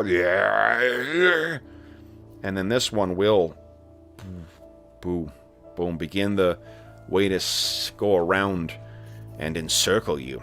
That is the end of the round, guys. Okay, round 4. Hobbs? Oh, boy. Beat my 18. Man, you're all over the place. Seriously. Go ahead. Go ahead, sir. It feels way swingier when you're using a D20 than... Okay. 1, 2, 3. So he's swinging around. Those others are trying to get to you. Day 1. See our claw. There's no way that hits. Bite. Ooh, I hit a 20. Oh, yeah. It's going to take lightning damage, though, I believe. It is. Holy shit. So it gets down on you and then is just completely surrounded with electrical force and drops to the ground dead. You do unfortunately take 5 points of damage before that happens, but it pays for its snack. Then the one behind it comes out of the water as well. Misses with its bite and misses with its claws. You've been bit by these things. You certainly don't want to be bit again. Then it's day 1. What are you doing? Let's spend a key point Okay. here and flurry of blows this Oh, one. yes. Come on. Poor day 1. What? So that one's a hit? 2 hits, Nice. I believe. Okay.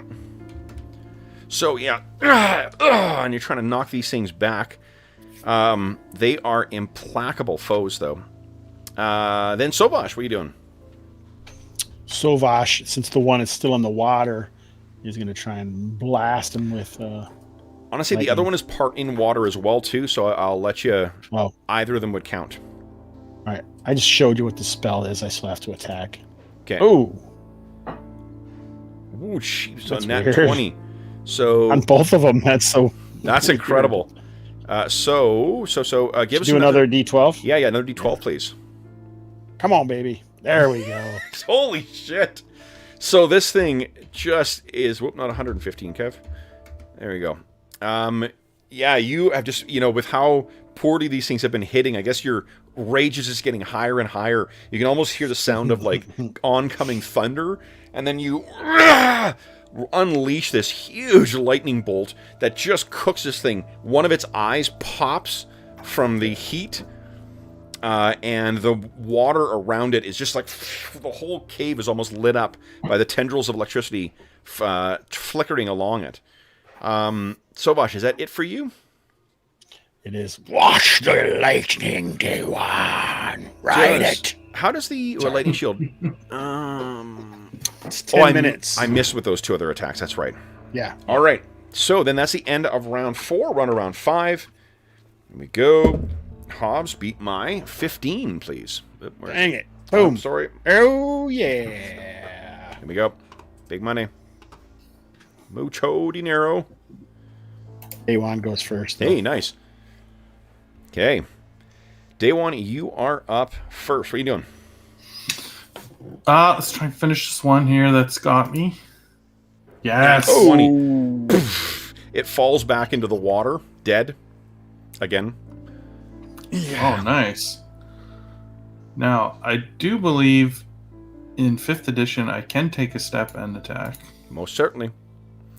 And you have advantage because this thing's at a lower spawn. Holy shit, watch this.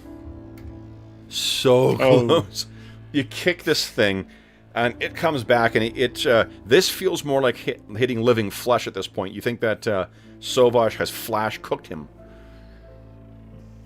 Then it is Sovash, because they're on a 15 as well, too, but heroes go first in Warcraft. So what are you doing, Sovash? I'm moving up now, and I think I'll just blast him again with lightning. Okay. There it comes. Ooh, I might have missed that. Solid hit, 6 damage. Oh. It falls back, cooked in the water. The light gone from its eyes. So then the only thing remaining is this one making its way along on the side. Then Little does he know. Little does he know what awaits him. All right, that's the end of the round, guys. Round 6. Hobbs, beat my 17, please. Boom. So, 1, 2. He is out of the water now. Ready to charge in on you, Sovash. There's an animosity towards you that seems to be very peculiar with these things. Then it'll be day 1. Rah! Poof. Ah! Dang it. Those actually all miss. Yikes. Your over-exuberance for getting in there, unfortunately, has affected your accuracy. Then, Sovash, what are you doing? I will fire some more lightning. It seems to have done good so far. Okay. Well, day 1. That's a hit. And this is one of the things where, because it's not in the water, you get the benefit of that 7 instead. It's interesting, isn't it? Okay. Then it is end of the round. Round 7. Let's finish him off. Beat my 2. Yeah. Nice. Day 1. Okay, here we go. Come on. Ugh. Oh. I rolled so many 9s. There we go. And then Sovash. Lightning. Sovash is riding the lightning. Another hit. Oh, only 4. Okay. All right. In spite of the incredible punishment you're dealing this I should step back like this. Okay. And then a bite on 21. Day 1. Yeah. Go ahead and roll your lightning shield damage, and then take 9 points of damage. Ouch. Sparks flying Fucking, between I its rolled teeth. Exact same thing. 20 on I got on 19 on both dice. Go ahead and roll damage with lightning shield again, and then take 3 more damage.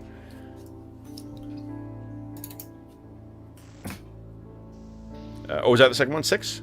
Yeah. So it falls down with the impact of that second lightning shield and slumps down. Its animating force gone. Now, what do you guys wish to do? 4 charred orcish corpses lie either on the ground here or floating in the water. Did we spot anything fall this time from them? If you inspect the bodies or around the bodies, you'll find the exact same thing. They came from far to the south, day 1. Are you well? Should I use my abilities on you? I'm running out of steam if we're going to keep fighting these things. We must get to the end. Okay. Okay. Whatever you say, buddy. Okay. I can heal you, though, if you want. Yeah, absolutely. That's why he came over. Okay. Let's see what this says. Healing spirit, once per long rest.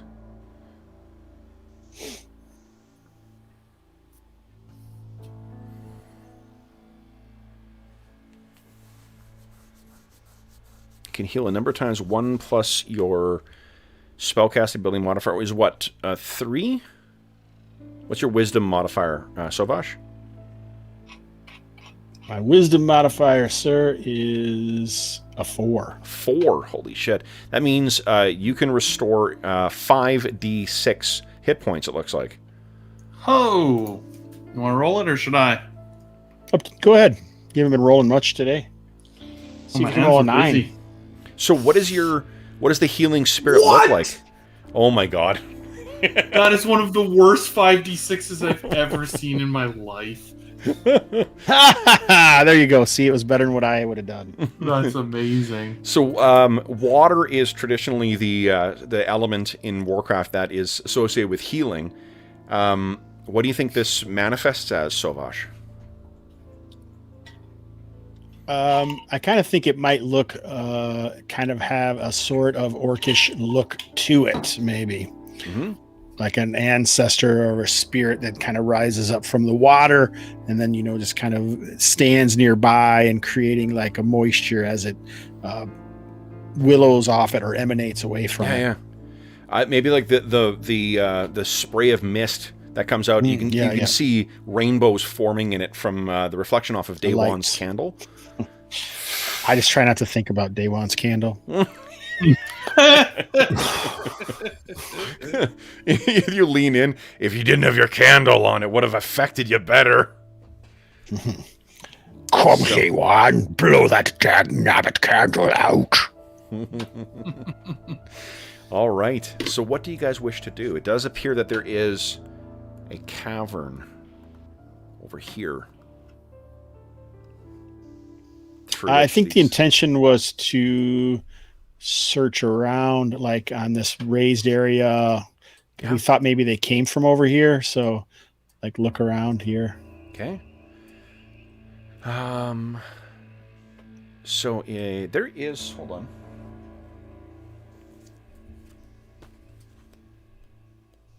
Like climb up here. Yeah, you're the climber. Yeah. I can climb up there, I'm sure. Let me see. Let me see here. So, what?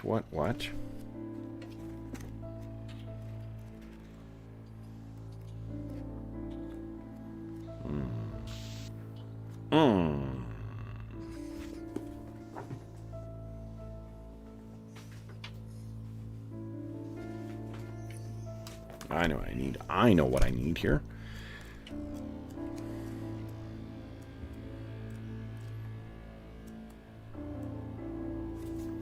Would you... Let's see here.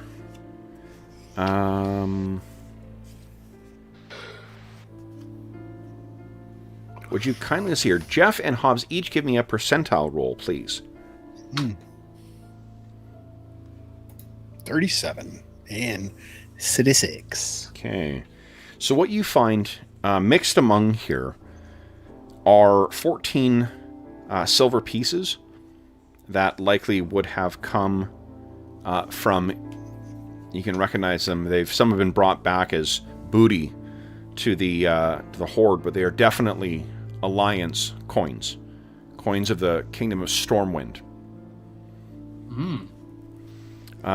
Neither of you have training in history, right? Nope. No. No, okay. And then 66. Okay, would you give me a D4 roll, please?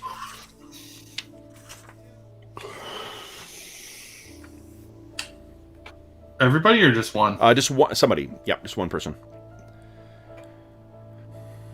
Let's see. 4. Yeah, nice. boy. Then each of you give me 2 percentile rolls, please.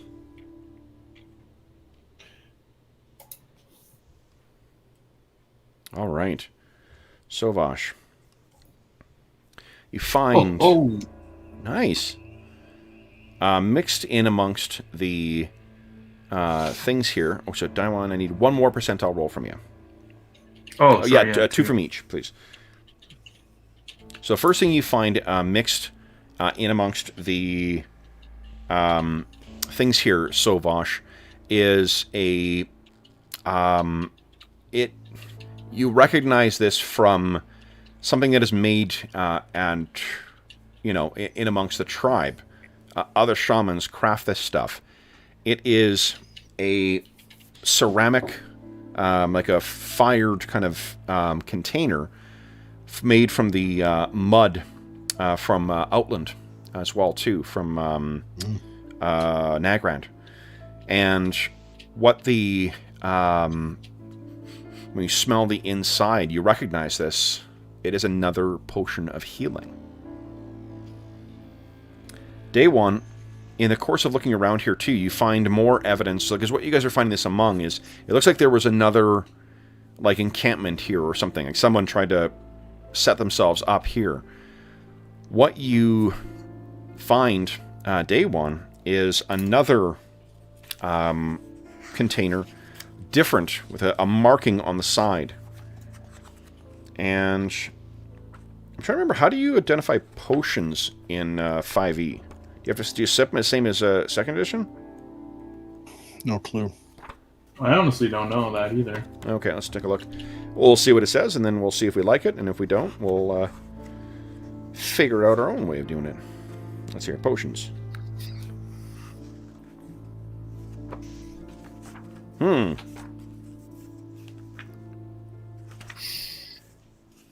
I sort of wish potions in Dungeons and Dragons were a little more variant. Like, as in, like, it's a healing potion, but, it might have this other side effect or more interesting things. Because, making potions you'd think would be a pretty difficult task. Healing potions are one of those things that it's definitely breaks the rules of the world, but it's kind of a necessity for the... Oh, absolutely. Yeah. I just think it would be fun if there was always some risk of, Yeah. Roll your D100.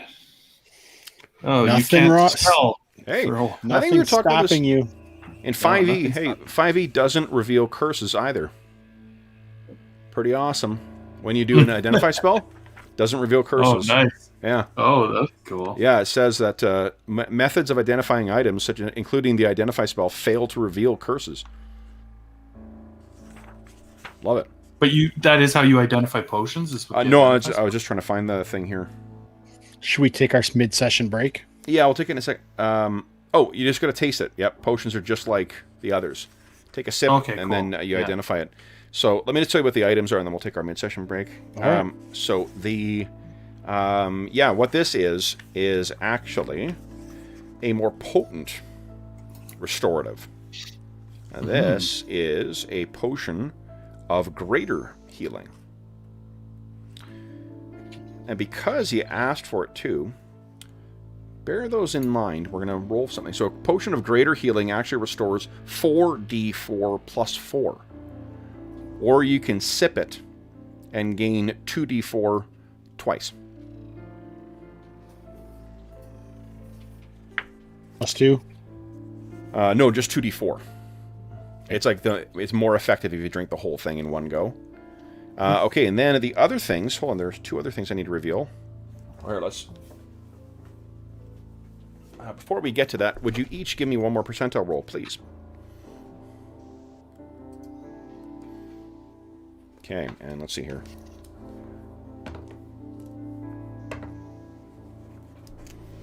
All right.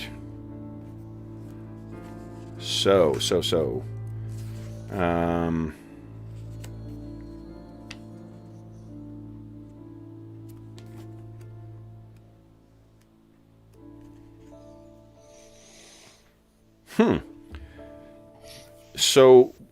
the healing potion also has the side effect of making you proud. It's like a healing potion of pride. You have advantage for 1 hour. You have advantage on saving throws to resist magical compulsions that would force you to yield to your pride, including surrendering or dropping weapons. That's cool. That's the potion that Hobbs found? That's the potion that Hobbs found. The one that you did is a potion of healing potion of jinxing. You can spend a reaction to impose a 1-point penalty on an attack roll made against you. And once it's used, that's before sunset. Say that again. So for his, when you drink and you have to drink the full potion to get this effect as well. You can until sunset, you can spend a reaction to impose a 1-point penalty on an attack roll made against you. So if someone, it basically gives you a +1 to your AC for the purpose of one attack. And then the other thing you find is, let's see.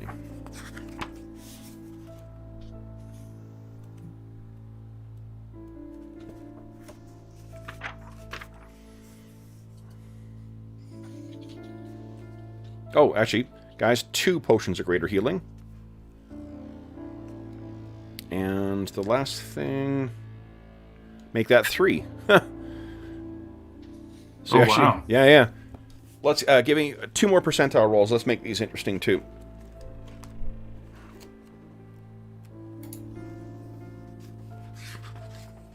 You need 3 percentile rolls, or just 2, 1 from each of you, please. So one of those. Oh yeah, you already did 1. Okay.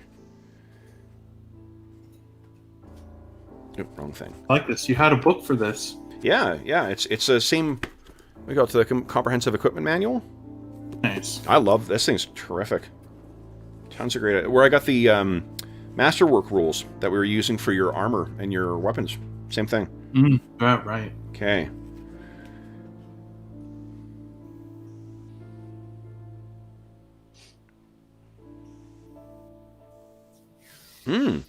So one of them, it grants... Oh, no, you automatically, for your next saving throw, you need to make against an otherworldly creature.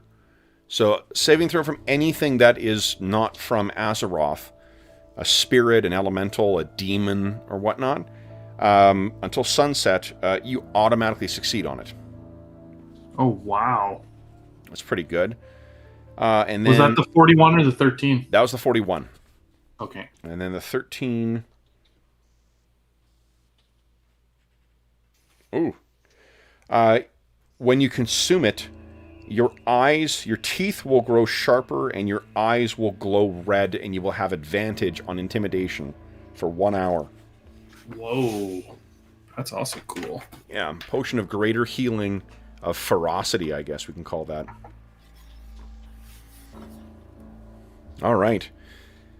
So, without those things recovered, I guess first off, so day 1 is still good for... What you also, like I said, you find in here is very similar to what you found, Sovash, too, is evidence that this was an older camp.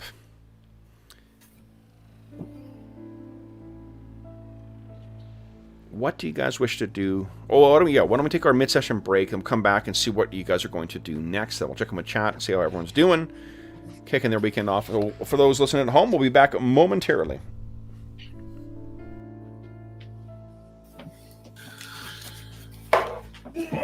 Ouch.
All right, let's check my chat here. See how everybody's doing. All right. Last I saw, it looked like they were all going to bed. Oh, jeez. Hello. Oh my god, I'm buzzing horribly, Kevin. Oh, sorry about that, guys. Again. Crumb, what's going on? Wayne, what's going on? Let's see here. Brian, evening. I'm assuming everyone's still here. So. Brian might be one of the people who left. Okay. Audio's fine on Shane's side. That's done. Okay, great. Good. Awesome.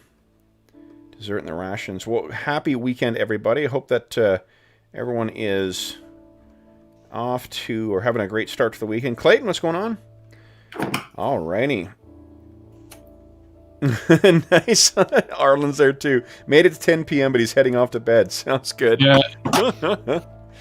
Oh, jeez. Alrighty. So, there we go. I'm almost waiting for Hobbs to get back. Oh, my gosh.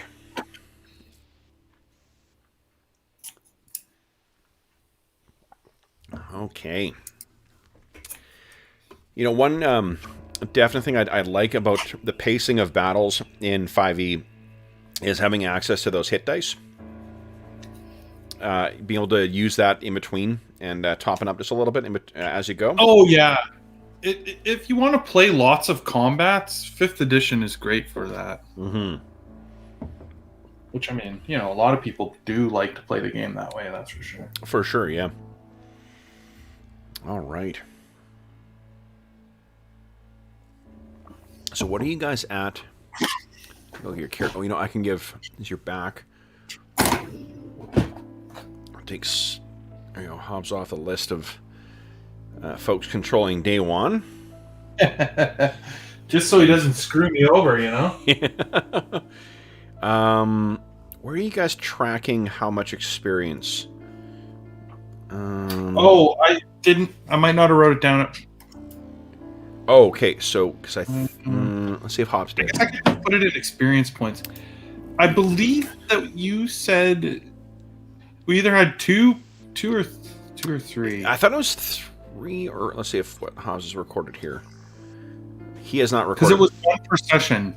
Oh, your session XP is what Hobbs has got down there at 4. So you guys, okay. yeah. So you guys have 4. He's got it down as a class resource. Nice. So yeah. So then that didn't count today. I don't think, Hobbs, right? Correct. Okay. So you guys went 5 after the session. Pretty good. Pretty close to what do you call it? Dinging.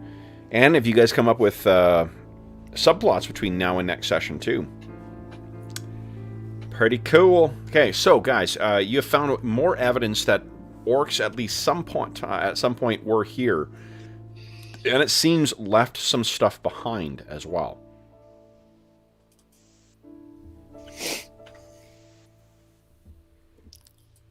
So, yeah, lots of them potentially, or not lots, but a few anyway. There's another area over there.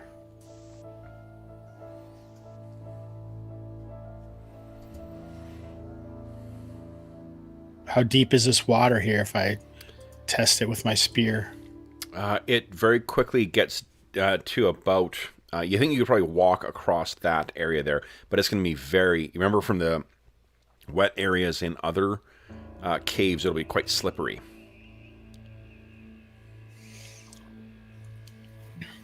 We could lash a rope around this stalagmite. Yeah. I mean, you could make it, right? Like, it's not a... Yeah, we can almost jump that, right? Yeah. Oh, yeah, we looked that up, didn't we? It's like your strength score. It's 10 feet. I mean, it's not worth trying and failing. I'd rather just slowly walk across. Okay. So, Well, especially You mean with... like this? A1 will do the jump. I know there's a roll involved because I think you screwed it up last time. Yeah, Didn't you? there is definitely a roll. You roll your Athletics? right?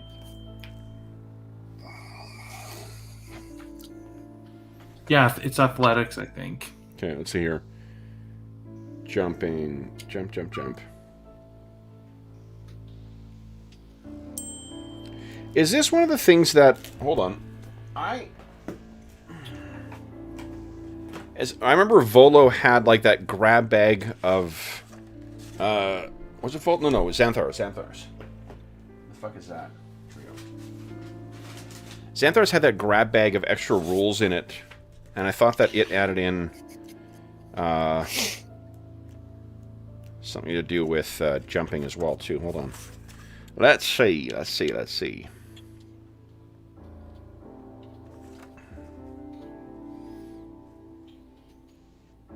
That's character options. Let's see here. 77.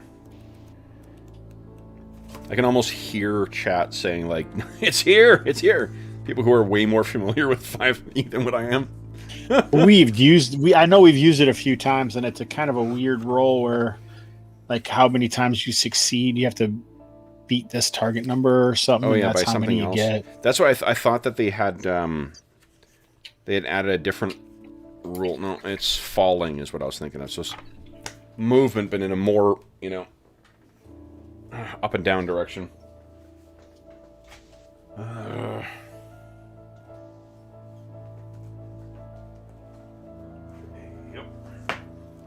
All right. Let's see here. It's under movement. Movement. Oh, there we go.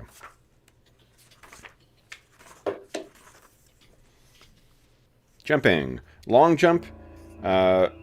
You cover a number of feet equal to your strength score if you move at least 10 feet before you make it. You can also make a DC 10. Hold on. No. Right, so if I make the roll, I can jump 14 feet because I have a 14 strength. You don't even need to make a roll for that. You can just do that. Oh, okay. Oh, Yeah. shit. Yeah. Do it. I mean, that makes sense. Like, I can personally quite easily jump 14 feet, long jump. Yeah. Boof. Ha-ha! Lands easily on the other side. You can do it, Sovash.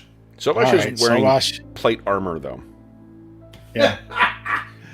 Half plate, actually. So it's a half-plate. medium armor. It's not a heavy armor. Ah. So he can jump 16 feet. Easily. Boom, you land on the other side. All right. Where to now? Best adjust your cap, J1. You're about to set one of your ears on fire. I've got it under control. All right. Ooh. So that is about 10 feet up, Sauvage, and it leads into another thing, but it's very easily scalable. There's plenty of handholds. I can't even see Day One behind. I'm exactly across from him on this stalagmite. Yeah. Okay. So if you crawl up in here too, this may have. Oops. Hey. Nope. It's right on top of you. What you find in here, it looks like something may have made its home in here at some point. But that's long, long ago, and you find no evidence of the orcs in here.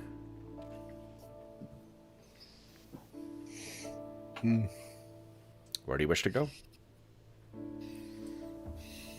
Crawl down. Merry Christmas. All right, I think we've checked almost everywhere. Let's head back over and go down where they came from. I love this explorer mode thing. It's super cool. Like, even I'm looking as your token.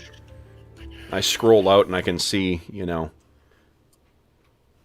what I can. There's the light that's illuminated that you can see with your dark vision, but the areas you've been are revealed and the other stuff is concealed. That's terrific. Can I jump? Is this solid ground that we could jump to, or do I have to go all the way around? That's going to be I think a dexterity check at the end, a DC 10, to land successfully there. Yeah, it's not worth it. Okay. Let's jump over here.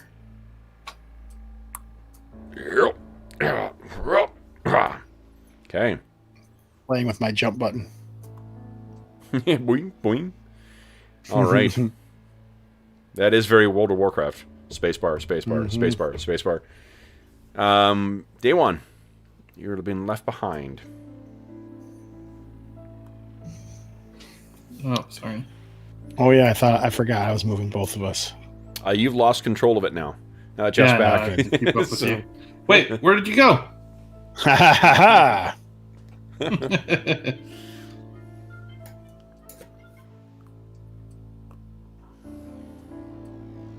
Yeah. Come along, Pandaren. Which way did you go? Oh, back that way. Oh. Okay. Where to now, guys? We have to go where they came from. Stay on this white water here. So when you get into the water, it for one is very cold, and yeah, if you spend extended lengths of time in here, you may need to make con saves to avoid getting exhaustion. Let's go get our raft. We need another raft. Well, I mean, you've heard that goblins and gnomes make such things. I mean, they also may blow up. Hey, where are you going, man? Are you going into the water? Yeah, we're going to find out where these orcs came from. Oh God, my fur is not like this. Okay. Ooh. And you guys are making your way along. It's really not very deep here. It's just cold and dark. Your candle is just above. So you continue swimming along. You can't really see what's below you because of the light of that damn candle reflecting off of the surface. It effectively conceals whatever is beneath it. Good God.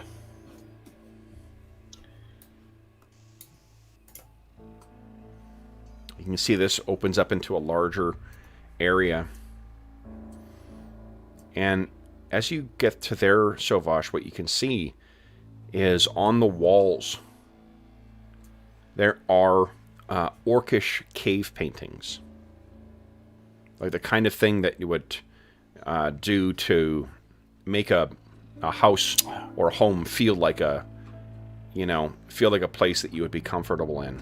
Something to triumph successes of yourselves and your ancestors. Something to show the defeat of enemies. You can see crude paintings of orcs and what looks like knights, humans or alliance. Fighting? Definitely, yeah. Orcs triumphing.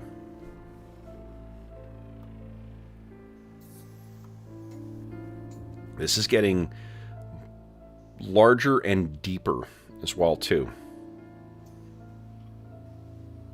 Your mind goes to that enormous murloc that you faced beneath Stormwind.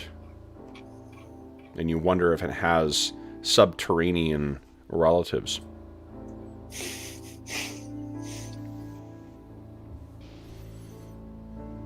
You can hear the sound of water falling. Oh, shit. From down over here.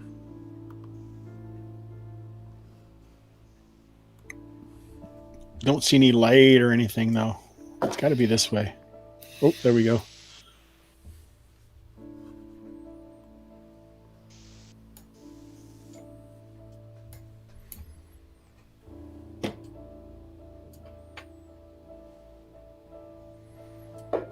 What you find there? Oh, that was what I was looking for. Well, what you do find in there is a small shrine. Something that would have been made for the elementals. Now, the curious thing about that is that the orcs largely abandoned their traditional elemental beliefs for following the warlocks of Nerzul. And yeah, all of the things that are set up in here, you can tell, are locally made and made by people who probably were not shamans. This is the orcs, like an effort that they made, members of the tribe who are not followers of the elements or not chosen by the elements, trying to set up their own version of a shrine. This would be like, you know, someone with no seminary training or whatnot trying to put together a Catholic ritual.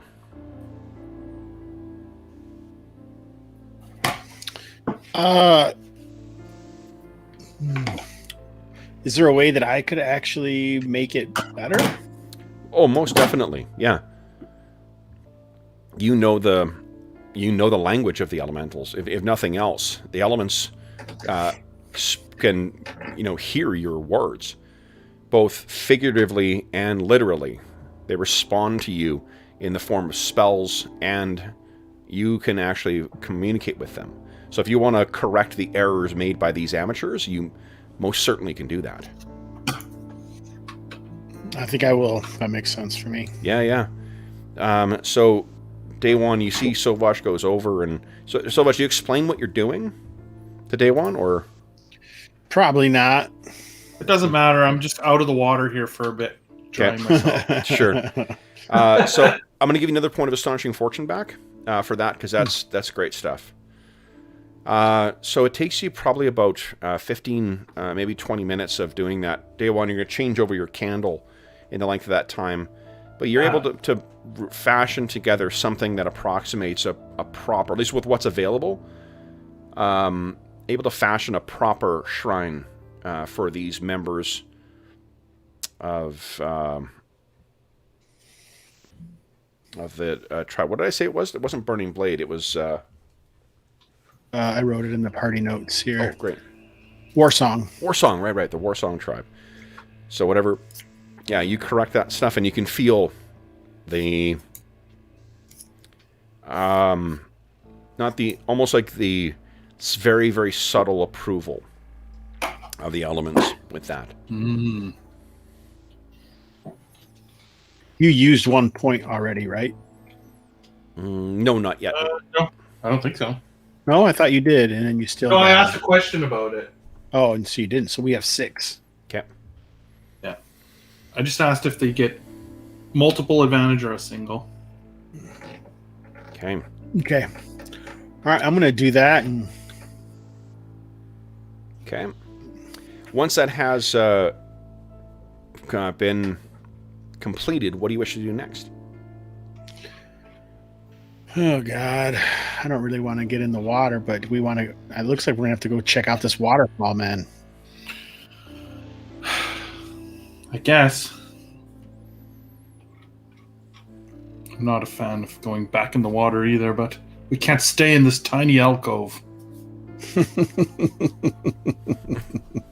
We live here now. Yeah.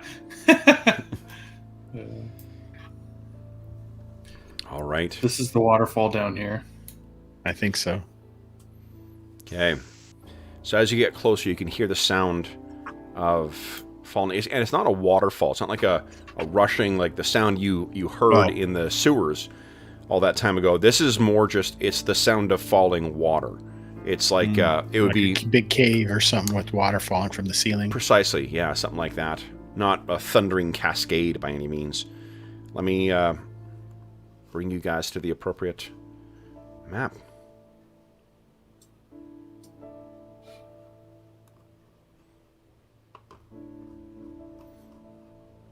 Okay. I'm just going to replace it with the correct ones here. Great. All right, guys. And here you are. This is a serious cave system. It is a serious cave system.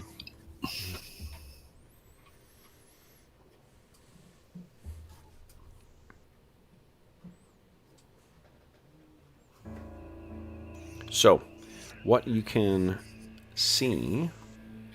One sec here.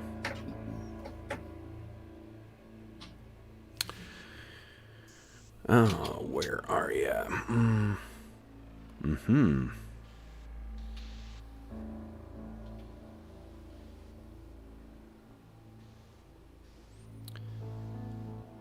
To the both your left and right there, it appears as if water, or the water recedes and leaves pathways, or at least ways to get up. What you can tell is... Oh, where is it here? Ooh, stairs. Yes. And those, Sovash, those appear to be carved by the same tools that the winding tunnel did. As if this entire structure was carved by trogs at some point in the distant past.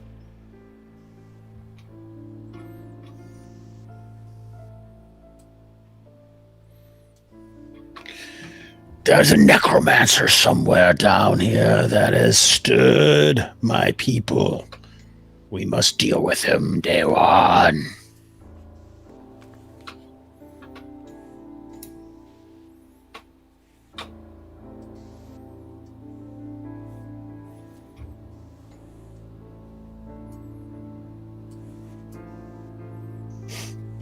These guys, it's kind of funny that there's only two of us and we just kind of run in right into stuff not nearly as cautious. It has to do with the characters too. I mean, yeah. Okay, so this, what you find here, Sovash, is there are markings in the ground in the shape going both directions of orcish footprints. Can I tell, do they look like they're like sliding their feet once in a while? Like, like maybe zombies would, but maybe those other ones didn't. They seem pretty in control of They were pretty spry for, the sound... For a zombie guy. As you guys are getting here, as you guys are getting closer, the sound of the falling water is quite strong right over here.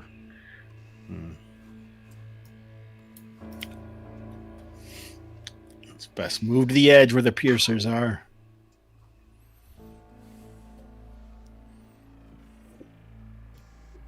Okay. So you can see that roiling water around there.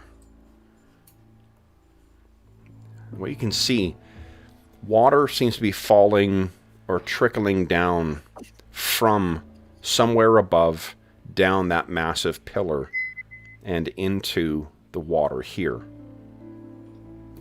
It stretches up probably about, 60 feet is the extent of your dark vision, and it goes a little higher than that, it seems, so.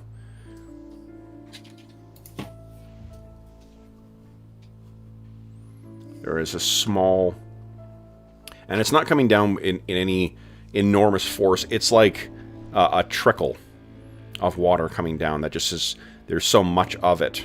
It's such a big pillar, and for such a long time that it's keeping this series of caverns wet.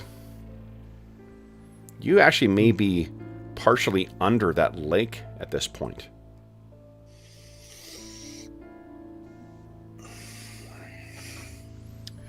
Oh. Yeah. That's a little scary. Let's blast it with lightning and see what happens. Bring the whole damn place down. Okay. All right. So, and it appears as if these tracks continue in the direction you're heading. Are they human? Oh, wrong one. Bark. Hold on. Oh, Yeah, I cut you. I cut you guys. Oh, just hold on for a sec, guys. Yeah. Sorry. Oh, I gotta. I saw us below. Yeah, I know. Here we go. Whoop. That work? what are you trying to do? Trying to hide areas. Oh, here we go. Wait. Different. There we go. That work? Oh, Yes. yeah. Yep. Yeah. Nice. Okay. So, FYI, if you're using the new tools, Hobbs, I don't know if you remember using hide areas, reveal areas in the old one. That doesn't work with the new dynamic, letting you use explorable darkness or permanent darkness. Jeez Louise. Yep, same area, same place you find them otherwise.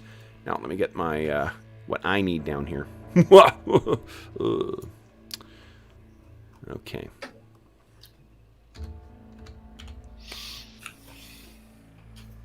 Let's have to suspend your disbelief of my foolish pasting of stuff down here. Okay. Now, where is it? There it is. I can't see shit too because of where I've set the darkness levels. So, all right, I'm sorry. Now you guys can feel free to carry on. All right. I'm sure there's nothing behind that corner. Yeah. So what? As you're getting closer there, because I think you guys have the same wisdom bonus, don't you? I don't know. I have a 14 passive. I have a 16 wisdom. Yeah, I have an 18 wisdom. Oh yeah. Okay, so you're you're passive perception. So Sovash, you're taking the lead there. Day one, you got your candle from behind. You're shaking still some of the cold water off of your fur. And it's a good thing that you guys didn't swim across the whole length there. You for sure would have had to make a con save or be fatigued. But Sovash, you can stop there and you put your hand up to Day one. You can hear the sound of chewing.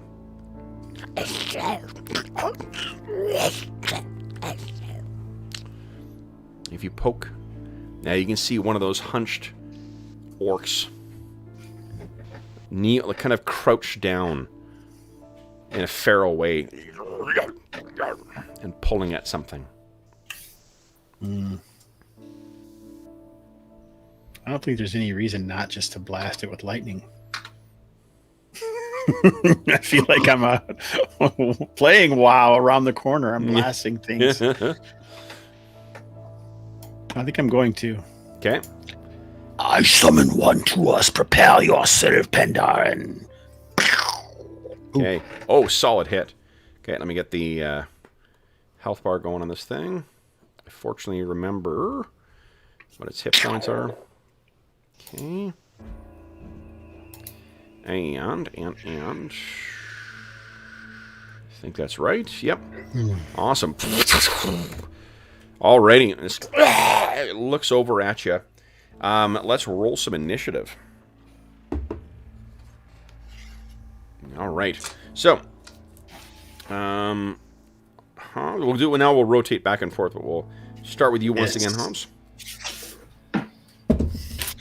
Oh, beat my 12. Boom. 17 kills it. Day one, you're up first. What are you doing? Well, I don't see anything yet. So, I guess I will just be moving forward. I think you very briefly see the flash of something over there. Oh, this is so fucking cool. I love that. Day one, you actually can't see that token, even though it's in the light. This is great. Great stuff. Yeah. No, I don't see anything. Yeah, whereas Sovash does. Awesome. Awesome, awesome. Okay. So, yeah, you move over and getting ready. Sovash, your turn next. What are you doing? Blast it again so you can, your eyes see lightning trace through the darkness. Yep. Okay. A solid hit again, too. All right. Then it is their turn. So, I'll do them square by square so that Day one can get the full effect of the reveal.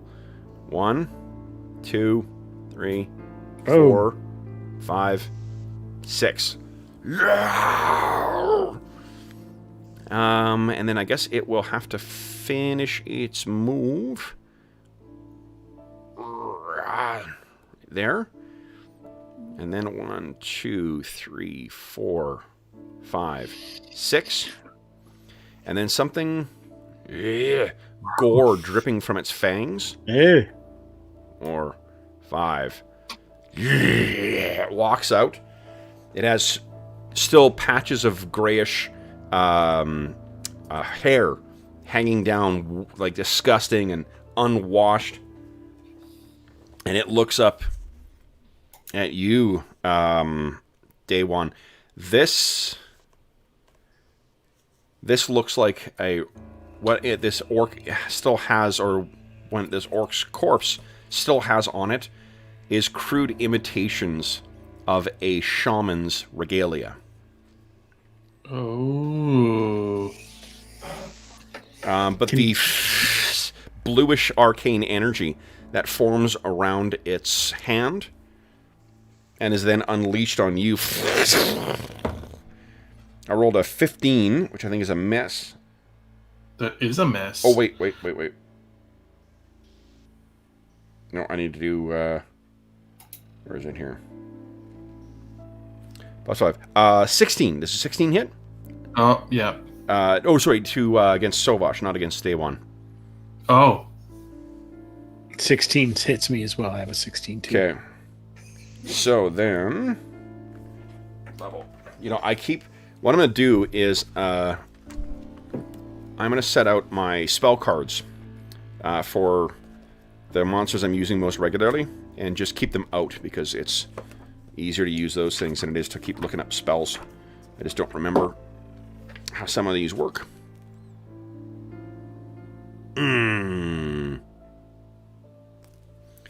There's actually a second blast, because I thought so. Level 5 is that. Second one misses, but one of them slams home. Day One, you take 8 points of damage from this fell magic. Not fell, this necromantic cold. And then it is, I believe, the end... Oh, Day One, did you ready in action? He knew they were coming. So. Oh, yeah. Yes. I couldn't see them, but I did know they were coming. Yep, so go ahead and make an attack roll. I'm fine with you making one. I don't know, my voice cracked like that. Apparently I'm going through, mid-40s puberty. Okay. So I can't give elemental resistance versus this necromantic. This is cold. Cold damage. Oh, it is cold? Yes. Oh, okay, cool. So 12. Okay. 12 is a hit on these things, yeah. Just like on the others. And was that me that took 8 damage? Sorry. No, me. No, that was Yeah, Sovash. Okay, that's what I thought, yeah. Okay. All right. So yes, that's a hit. Take the damage away. All right. Then it is end of the round, I guess. Oh, you got your follow-up, Day One. All right. Oh, yes. Man, oh, man. Okay, it's nearly down. All right. Then... Can I drop Can I use my bonus action to drop a totem right now? Absolutely. I'm fine with that. Yeah, you would have done that during your turn. Yep. Okay. Elemental resistance. Awesome. All right, so then round number 2, guys. Here we go. Hobbs, you won. Handily beat me. Yeah, that's right. Then, I think we were switching back and forth regardless if we won or lost, though, last time. I don't remember. I don't know. What'd you get? Ooh, I'm getting my little connection to the server has been interrupted. Oh, no. Yeah, well, let's see here. No. That usually only pops up and then goes away right away. So we'll just see if it causes problems. I'm seeing a little bit of stuttering in my camera. And it's showing up in chat still, so that's fine. Oh, nice. Yep, and it's gone away. Jeff beat by 18. Oh. Or Hobbs do. 17, so I got it for you, Jeff, at least. There you go. All right, so Day One, you were up first, then these things. Hi, sweetie. Anna says hi to everyone. Complicated? Hey, Anna. All right, so attempt to drop the first one. Okay. Solid Yes. hit. Yep. This thing is. Then I will step forward and make my second attack on this one. Okay. Okay. Yes, that is a hit as well. All right. This thing snarls at you. All right. Then 15. 15. So they are. 14 actually. Sorry. You're on a 14. Okay, so I am up first here.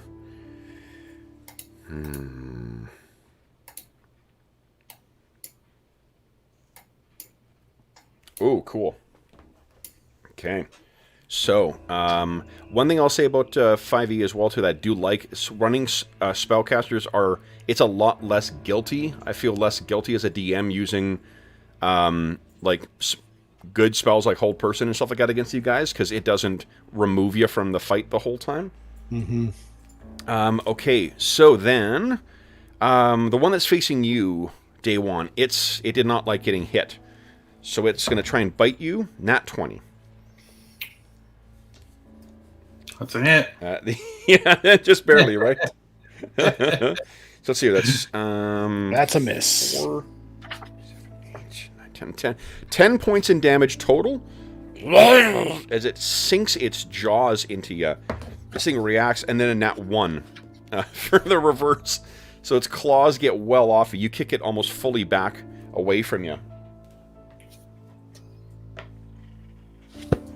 And then for you, Sovash, this thing now, this mockery of an orcish shaman, locks eyes with you, and then moves its hand, and there are chains of ice that go around its hand, and I need you to kindly give me a wisdom save. DC 13. Wisdom save. Yep, wisdom save DC 13, please. Oh my god, that's not too easy. I'm going to just burn a point of astonishing fortune to get an advantage. Please do. I probably don't need it, but just in case. Yep. Good call. All right. So what begins to form around you are chains of ice, and you just roar out. Flames appear in your eyes, and they are shattered. Okay. Then it is Sovash's turn. What are you doing, Sovash? Sovash returns fire. Yep. With a lava burst spell against this would be wizard.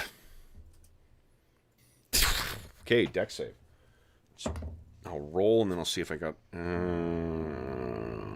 No. I fail. Full damage.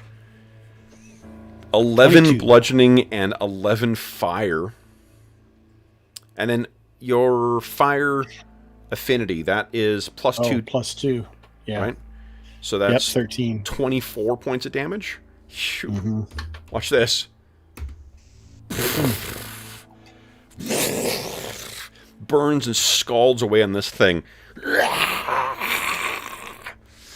It howls in pain, or really just hisses because of its ragged and decayed vocal cords. Sovash, you have anything else you wish to do? Nope. Nope. All right. And guys, we're at the end of the round. We're on to round 3. Let's roll initiative. Nice, sweetie. And okay, Jeffrey. I lost. Beat my 13, please. A D20 roll from you. Oops. Oh. Block. All right. So this one tries to bite you. That is a 16. Bites again. You take another 5 points of damage there, Day One. And fuck, it hits with the claw as well. Uh-oh. Uh-oh. Uh-oh.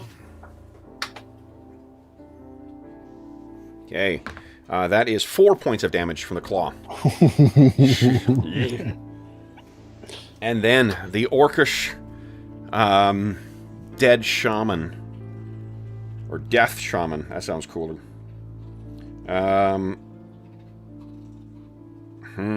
Death by dancing, orc shaman. Okay. It will then... Let's see here. It will use...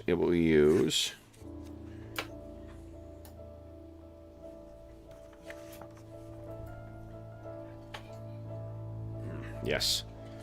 Because this is one of old Steve-O's favorite spells from...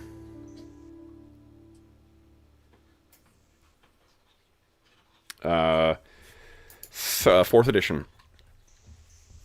He looks at the wall between, like that point between, right next to where Sauvage is, and then pulls back, and these icy tendrils of rock and stone kind of writhe out from there, filling...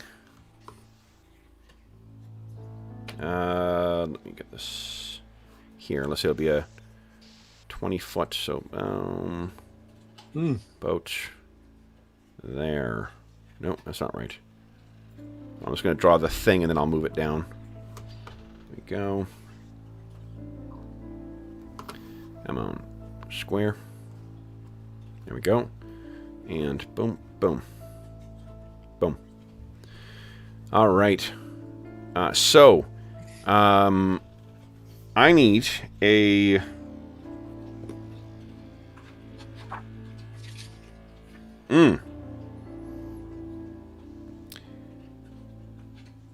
Wow, okay, and that creates a zone of darkness as well, too, but you guys don't need to worry about that for now. And let's see here. What am I acting before you guys? Oh, I am. So then day one, you're up next. Day one. Do we take damage or anything? Yeah, that's what I'm saying, because it's only when you start your turn there.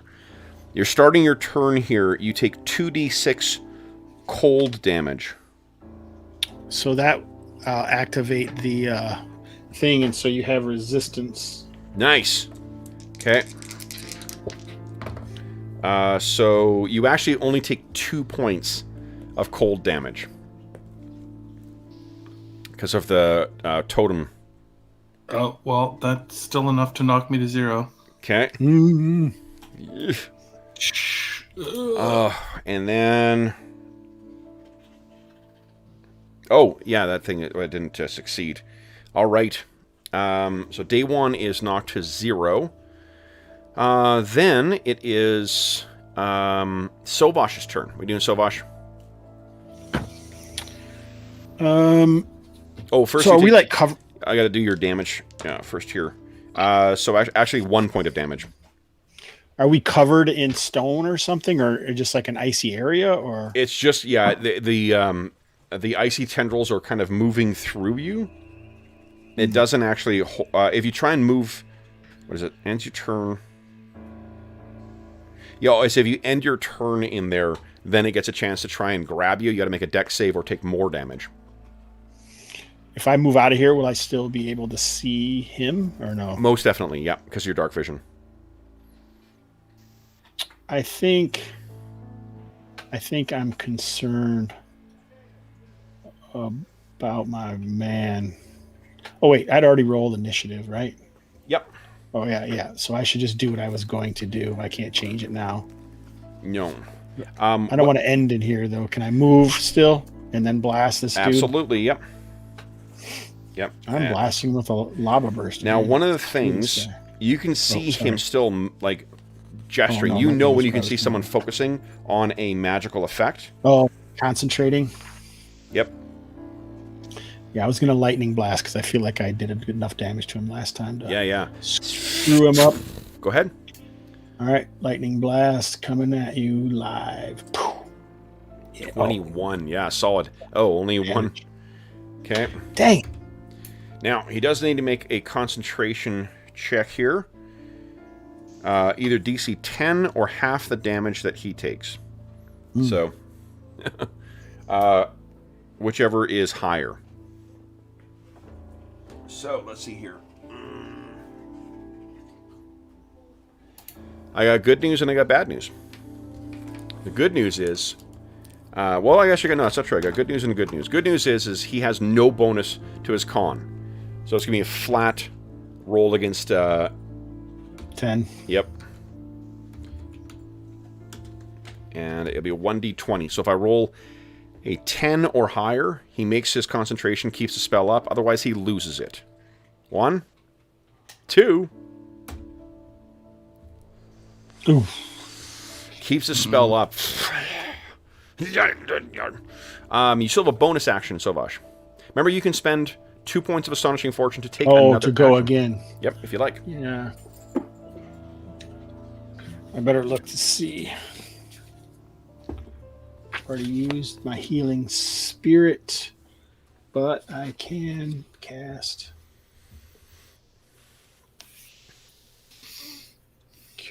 Oh, or I probably can't rip a potion and put it in my buddy. So I'll just cure light wounds and maybe he'll be able to do it. Or cure, I think, requires touch. Heal allows you to do it at a distance, doesn't it? Yeah, I don't have heal though. Ah, okay. I already used that. So I'll rush in here. Okay. So you dive in there. Go ahead and click on Cure Light. Let's see how much you get. Oh, I forgot I can do that. And then I need a Dex save from Sovash, please. DC 13. Let's see here. 1, 2. I'll just.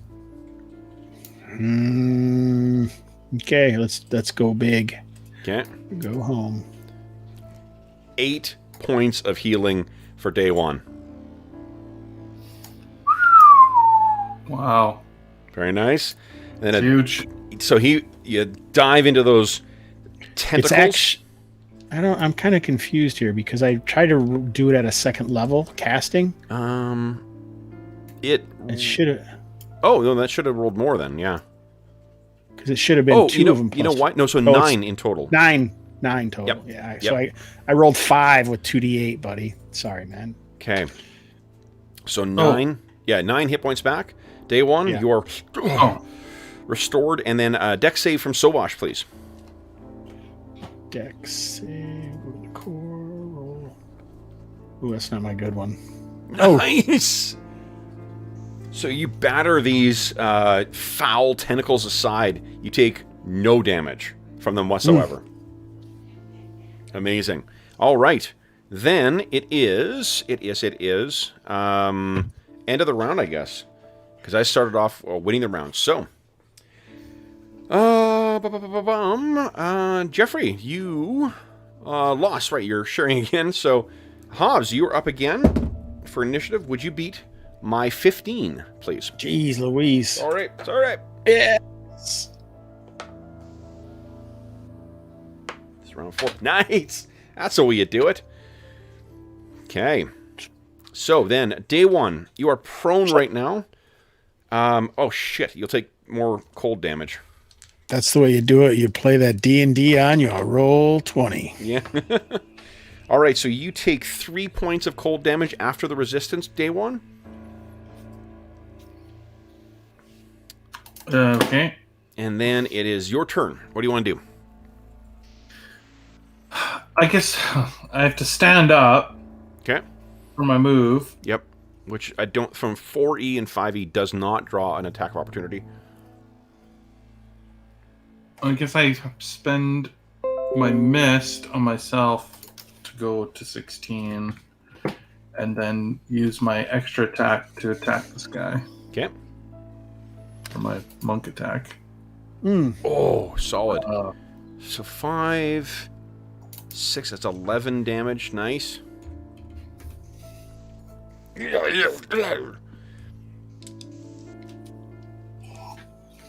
He actually may be frozen in place too. He's not immune to cold.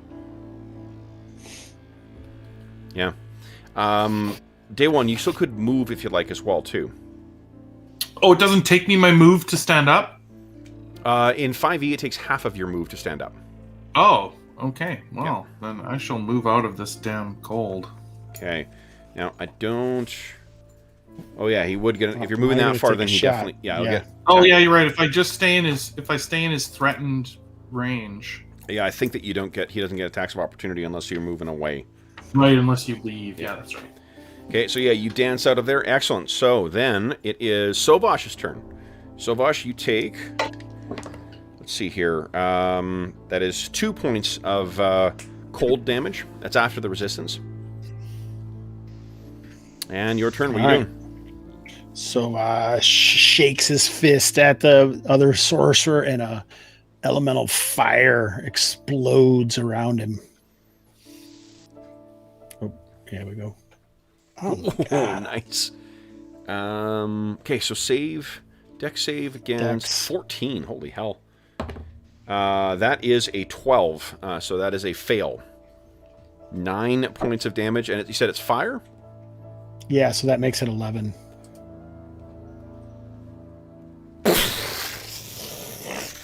Collapses to the ground.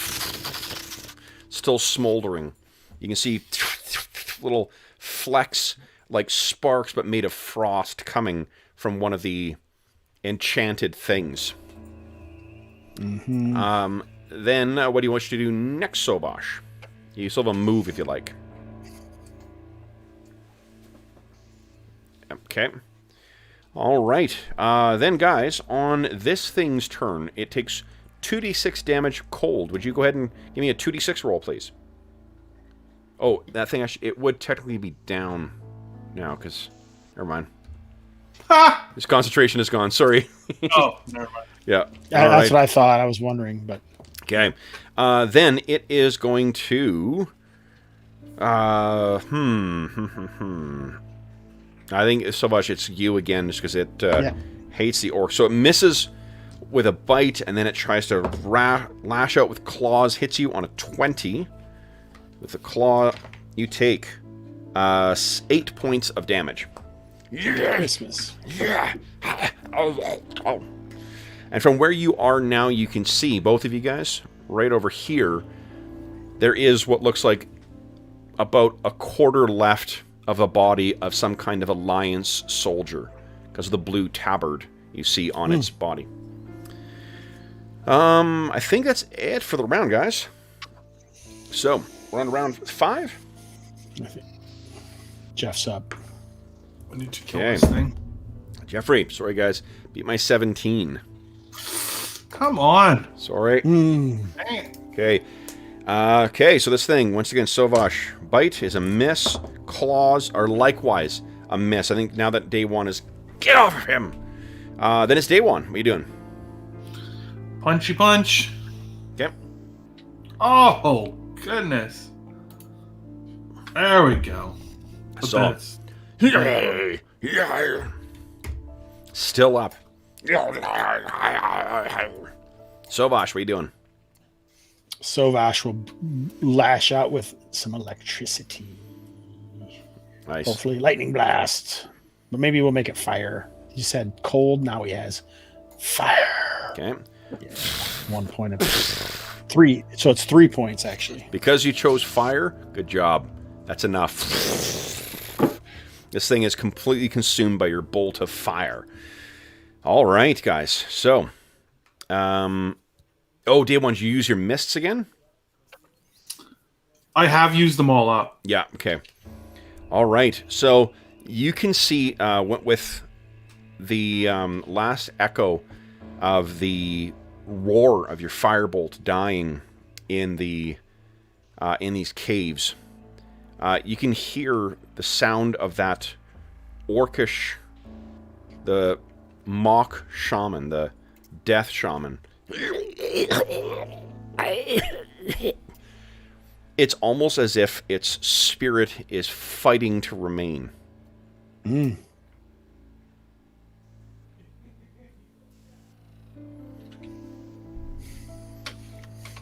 It's twitching and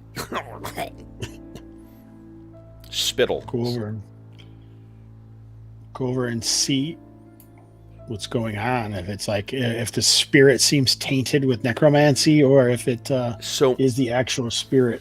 This thing, it looks over at you. Those dead eyes, the emaciated face. It looks like an orc that, honestly, that starved to death. And it looks you see that the enchantment that was on it is like half hanging off. And it looks up at you, and it sputters out in Orcish a word that is not an Orcish word. Something in common. It says, "Foul. More pant. Foul."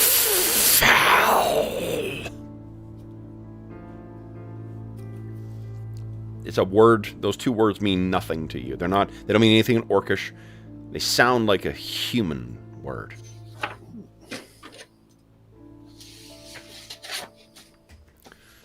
And you can see it's struggling, trying to move its desiccated hand like an open claw to reach towards your hand. I'll grab his hand. I feel sorrow for these characters. Okay, you grasp his hand, and he stops struggling. There still is the ferocity of an orcish spirit burning in there. Twisted, desiccated. And it looks up at you, and you realize that the very last bit of strength it has in its entire spirit was to grasp your hand and pass on that information. What do you do? And so now it subsides. That's what you were saying. It's gripping your hand tight. Oh, and maybe it's your imagination, but the ruin. I mean, it's been scorched to death as well too. But you think that the ruin of its eyes are staring up at yours, almost in a pleading way.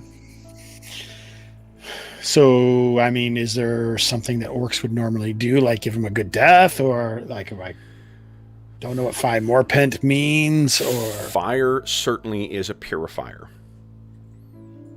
Water is a curative. Fire is earth is a preservative. Air brings knowledge. Fire purifies. So I can use fire, like my lightning bolt, and turn it into fire or something to help him, or sure. You have produce flame. Like a cantrip. I do have produce flame as well. Yeah. All right, I'd let you use that to sort of, if you want to do an impromptu cremation here. Yeah, sure. I will. Okay. Burn this guy. So you bring your hand up, and fire appears in your hand, and there's a slight change in its expression, as if seeing relief, and it releases your hand, as if welcoming the flames.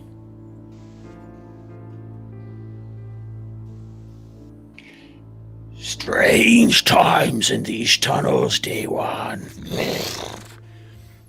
The body burns. As the flames flicker on his green skin, Sovash looks over to him. But our task is not yet done. Phi Morpent must be here somewhere. These poor wretches starve to death. And his body is gone.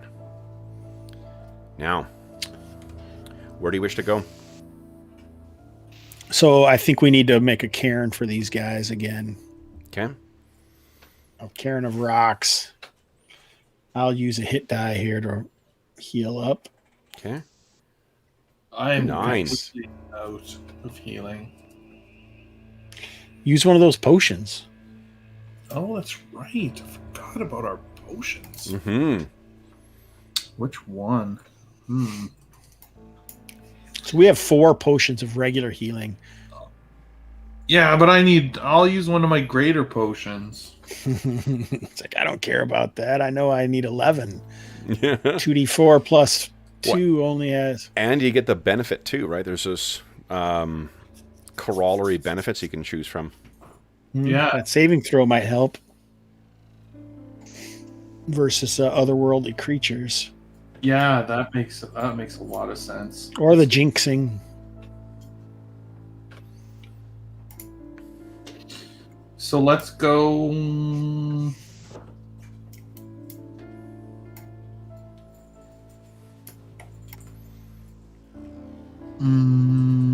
with the saving one. So it's 44 plus 4. Okay.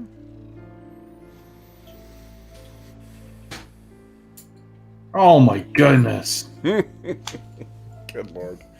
These rolls, like what It's almost all of it, though. You're so close. I'm just going to use a regular potion of healing. Okay. I mean, 10 does put you almost at full day one, so they're... No, I mean that's true, but it's still that's like out of 44 plus 4, that is horrible. That's 6 then you recover, right, Sovash? Yep. Okay. I'm only down 4 now. Okay. Did you use one of those 4 that you found in the kobolds, or did you use one of the... Yeah, Yeah, okay. kobolds. Okay. All right, guys. Then what do you wish to do next? The path carries on, or the tracks carry on in this direction? I think we're going to have to go towards those. In here as well, too, all on the walls. More paintings as well, too. And even more detailed. As if these things had lived here for many years.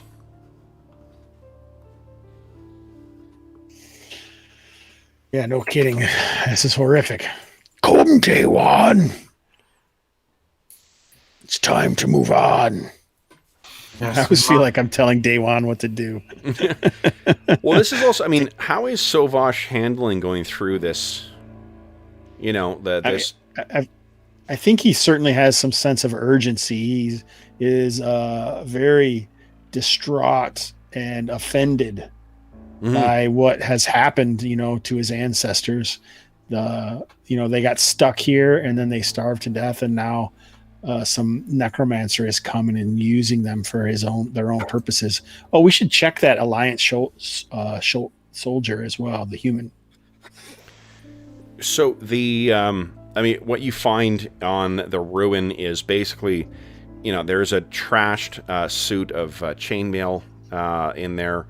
You're guessing that many of the links have ended up inside the gullet of some of these risen orcs. There's a sword at his side. There is a what do you call it? A travel pack that isn't part of his. It would be like a spyglass, not a spyglass, but like a lens for starting fires, flint and tinder. Some personal effects in there. Let me do this. Give us a percentile roll. See if there's anything else of interest on him. I think more than anything, I'm trying to figure out like maybe how long he's been down here, or not. He's not fresh. I mean, fresh. So like they must have found him from one of those Alliance patrols, maybe by the river. Yeah, and you did see. Those tracks that you found were quite fresh as well. Mm-hmm. Though the tracks I think we said were within the last week. This is like sometime today or perhaps yesterday. The body is quite fresh. Okay. So go ahead, guys. Where do you wish to go next?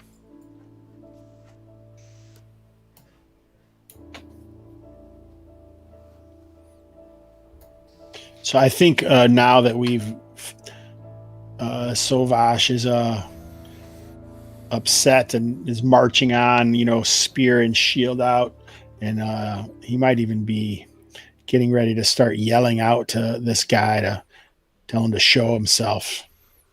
Okay. Show yourself, Warped! All right. So you're day one. What are you making of this? I'm not sure you've seen Sovash this agitated before.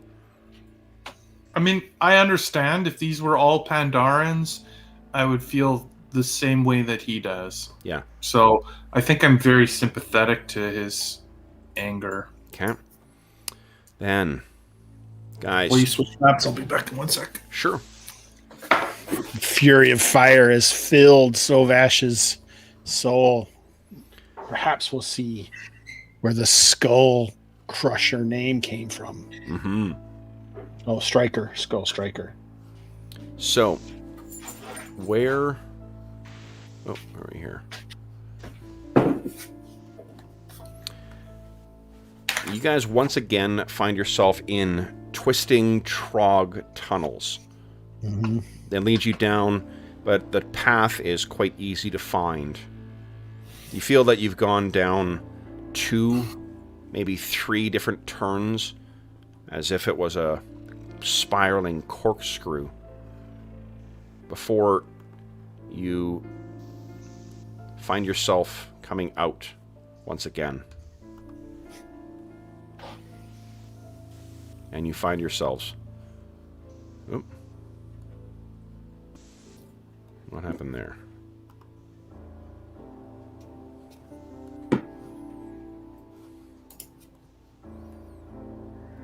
Hmm? Oh, you know what? Oh. Give me 1 sec here.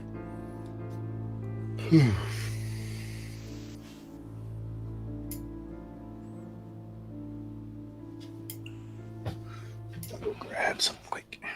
Okay.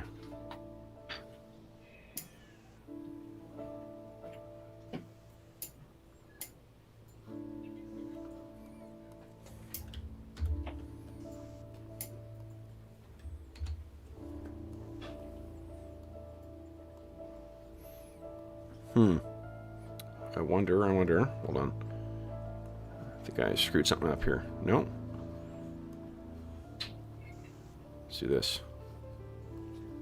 There we go. And then...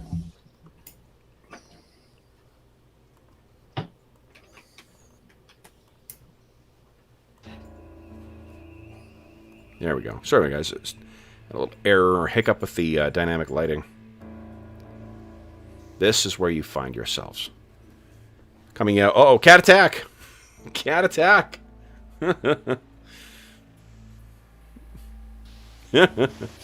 Called shot to the head. Yeah. She's got excited. We made it. Okay. And this is where you find yourselves, guys. After all those corkscrewing and everything, Sovash's voice is harsh with yelling, and now he's just panting with barely kept pent-up rage. Yeah. His yelling is stopped as he continues striding forward. Okay. You can see in here, and all the way down the corkscrew as well, you found more evidence of the...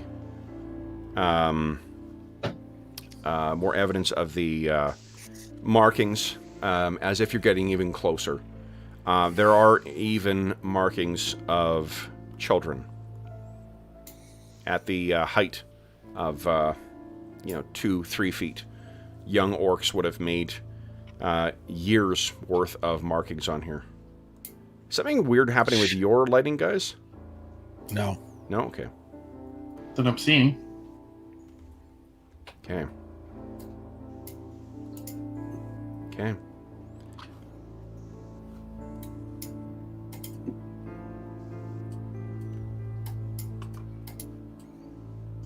So, Sovash, you are moving your way forward. I am following.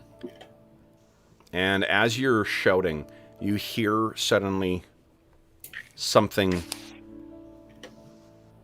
answer from within. Whoa.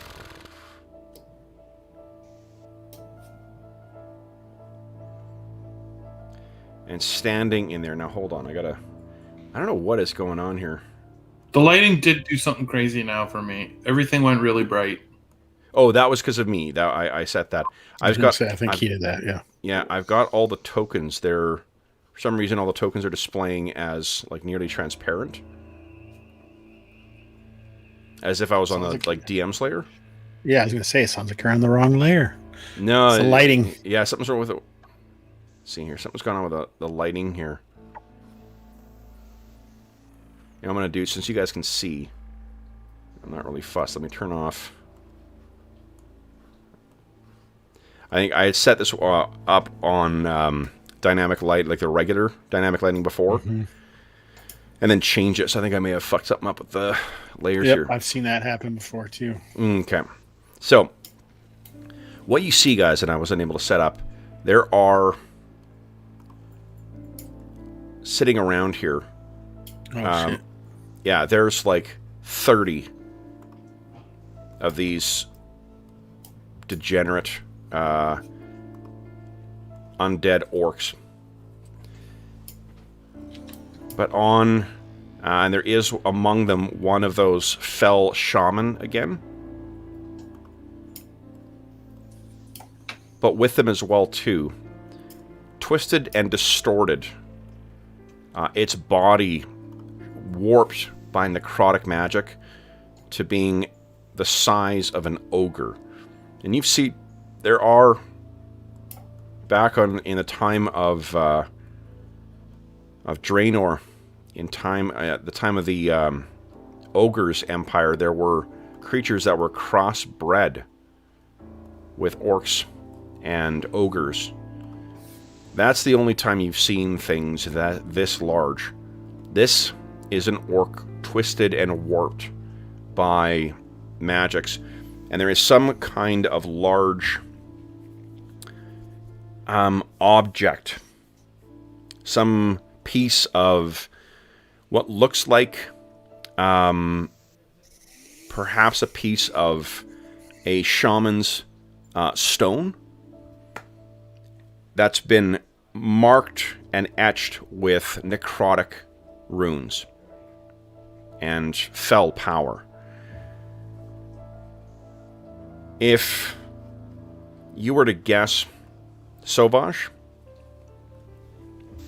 the power from within that stone would be what powers or what empowers the rest of the enchantments. And that's stuck in the ogre guy? In the big, the giant orc. Now, one of the things, you may be familiar with this, there is a tradition among the orcs called Mok'Gora. Mok'Gora is a honor challenge from one chieftain to another. This appears to be a chieftain, a fell and distorted version of the former Warsong champion. Now, you guys, these things seem to be standing back and waiting to see what you will do. There are icy chains drifting lazily around one of the gesturing hands of that death shaman. But what do you guys wish to do? I mean, do you want me to fight him, or do you want to fight him? I guess would be my question.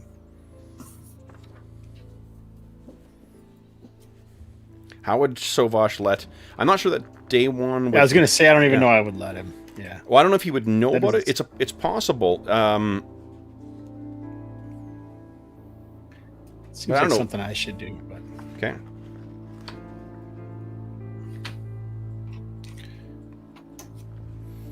What do you think, guys? I think I might yell like I say, Sauvage's voice is even hoarser than normal from yelling all this time. Where is Morpent? Who do you lead these war song?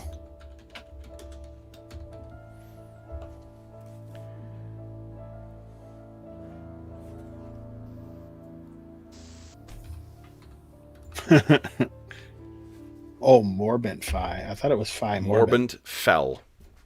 Oh, Morbent fell. Oh, okay. That is the word that you heard that thing choke out as it was being dragged off to the afterlife, to the Shadowlands. So, this thing is carrying as well, too, like a ridiculously oversized axe. It is something that probably should not function as an axe. It is clearly something that was not, like, magically enlarged. It's effectively like a small tree that has had a couple of different blades lashed to it and fused together somehow, perhaps with magic. Or maybe it's a fallen ogre, weapon. But it's dragging it along behind it like, yeah. What was your challenge? Or what is your question? Oh, I asked who was Morbent fell. And then I asked who leads. Do you lead these war song orcs? The war song champion stops and stares at you, snarling. It's emaciated and tightened form. It makes it look even worse because of how tall and how imposing this thing is. And in answer to you, it raises up somehow with that like lean and long, almost simian arm. Yeah! It cries out, and all of them start kind of howling and barking. And it echoes, almost filling this in a hideous mock version of a orcish challenge or chant. I was just looking up Matgora. Oh, there doesn't have to be any rules defined. Mm-hmm. You're not thinking you can beat that monster, Sovash. What other choice do we have, Pandaren? We The could numbers are many. We could run. Flee this place. Perhaps I can destroy the stone.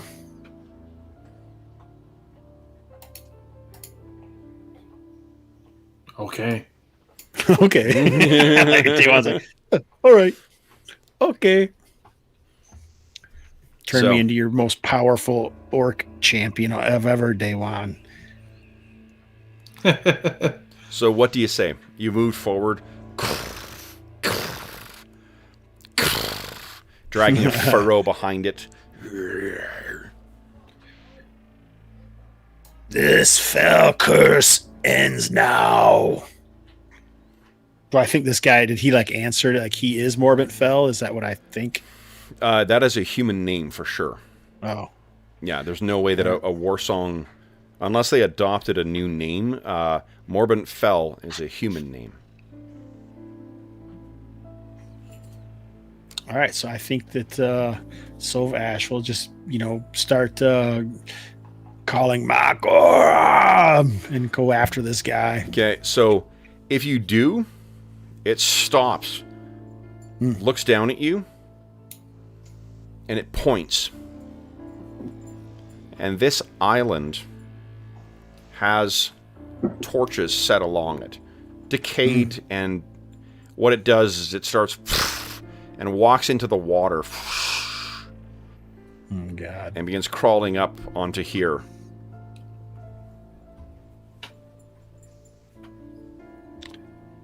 If I fall this day, Pandaren, remember, Laktar Ogar. Nice. These things are all coming as if to watch, perhaps hungry for whatever leavings their champion leaves behind.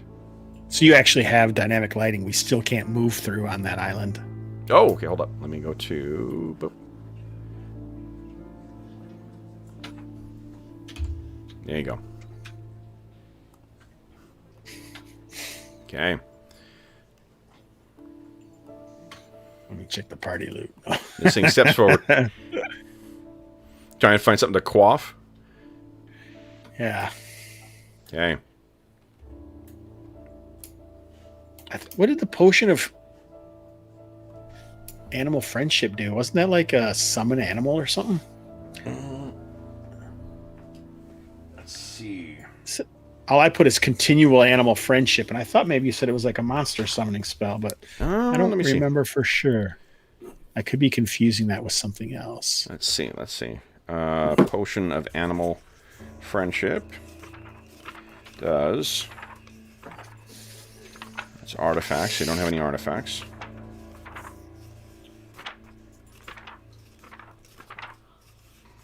There we go. Potion of animal friendships. When you drink it, you can cast the animal friendship spell for 1 hour at will. So I have CONT in front of it for some reason. I do not know why that would be there. Oh, it's control animal friendship. I thought that it was going to be control. I bet you. That's what I'm guessing. Ah, okay. Control animal friendship. All right. Now, what do you wish to do here? So can I, when that thing was walking and stuff, could I see the stone better? Like there might be a way to remove it or... Yeah, if I think that if you can get 3 successful athletics checks, it's a DC of 13, then you will be able to pry that thing loose. Okay. Let me get its health bar set up here. It's got a couple hit points.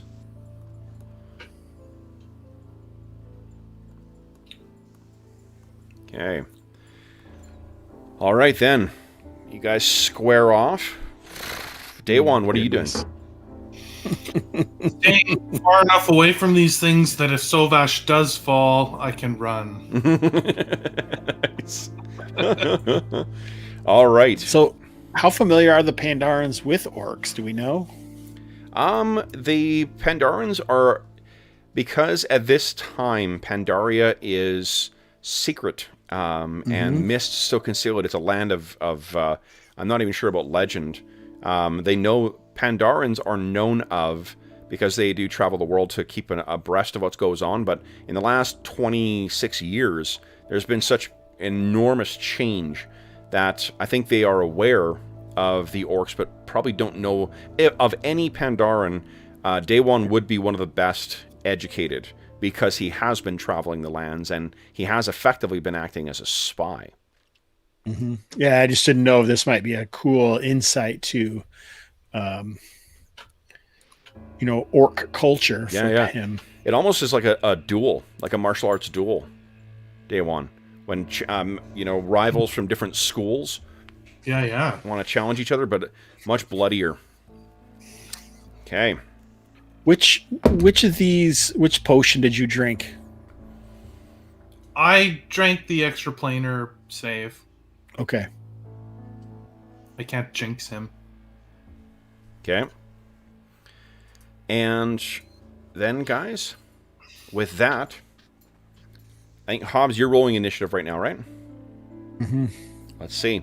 Go ahead and beat my 2. All right. Okay, so, first, and hold on, we can get something a little more exciting for the Mako Raw. Let's see here. How about this? What's this one?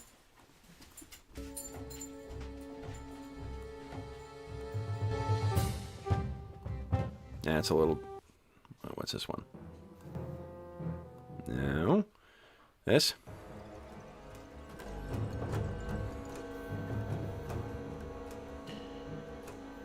How about this one? That is way too low-key. How about this?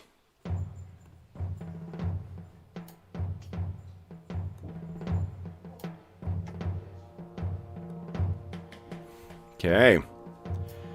You two are squaring off in the circle.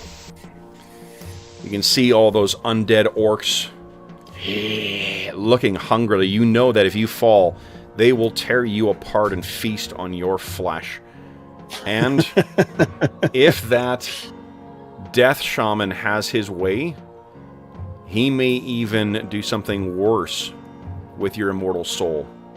Mm. And then you can see, the large orc twitches, but you are faster. So what are you doing first? Day one, you have a first action here, if you're doing anything. I don't have any mist left, and I don't have anything to do. So. Then Sovash, what you see though, Day one. Day one, give me a perception check. See if you notice something here. Sure. Pretty low DC. Awesome. Ooh. You can see that death shaman. Looks like he's moving towards you. As soon as he sees his champion go, he looks like he's going to cheat and go, perhaps either go after you or do something to Sovash. Interesting. Okay. So I will let you choose to react to that if you want. I'll telegraph where he's going, and you can choose to react however you'd like. His eye seems to be on Sovash, but he seems to be maneuvering himself behind him. Okay. And then it's my action as well, or what? Yeah, then you get to take a turn, then we'll do Sovash. Okay, I'm moving quickly towards him, actually. Okay. Yeah. And then Sovash, you do not see this happening whatsoever. Your attention is on this enormous... This thing stands twice your height. Yeah. What do you wish to do? All right, so Sovash is he's gonna go into a fighting stance and bait the guy. This is all fluffed, so he's basically waiting for him to go. And then when he charges him, kind of move to the side and try and flick that stone out. Awesome. Okay. So he charges in. Yeah. Go ahead and make your athletics check. On a crit, I'll give you 2 successes. Double. Too. Nice. Okay. Ooh, no. You get in, you start pulling one out. It knocks you back. It has, I think, 2 sweeps. Oh, God. Yeah. The first one narrowly misses over. And then it brings it back and down. So 2 hits the ground. Splintered bits of stone and rock go across you. If that I can't remember. Sorry, what am I trying to hit? What was this? What's the athletics DC is I needed? 13. Oh, okay. So I did get 1. You did get 1, yeah. 14. Yeah. You sort of loosen it, but it hits down. Then it will... I need a dex save from you, please. My best one. DC 13 as well. So when it hits, it steps forward, hits you with a knee, and pushes you back 5 feet. You can see the edge of this. The water, the cold water is behind you. Then once again, this thing finishes moving. It does... Day one, were you trying to be unseen, or do you not care?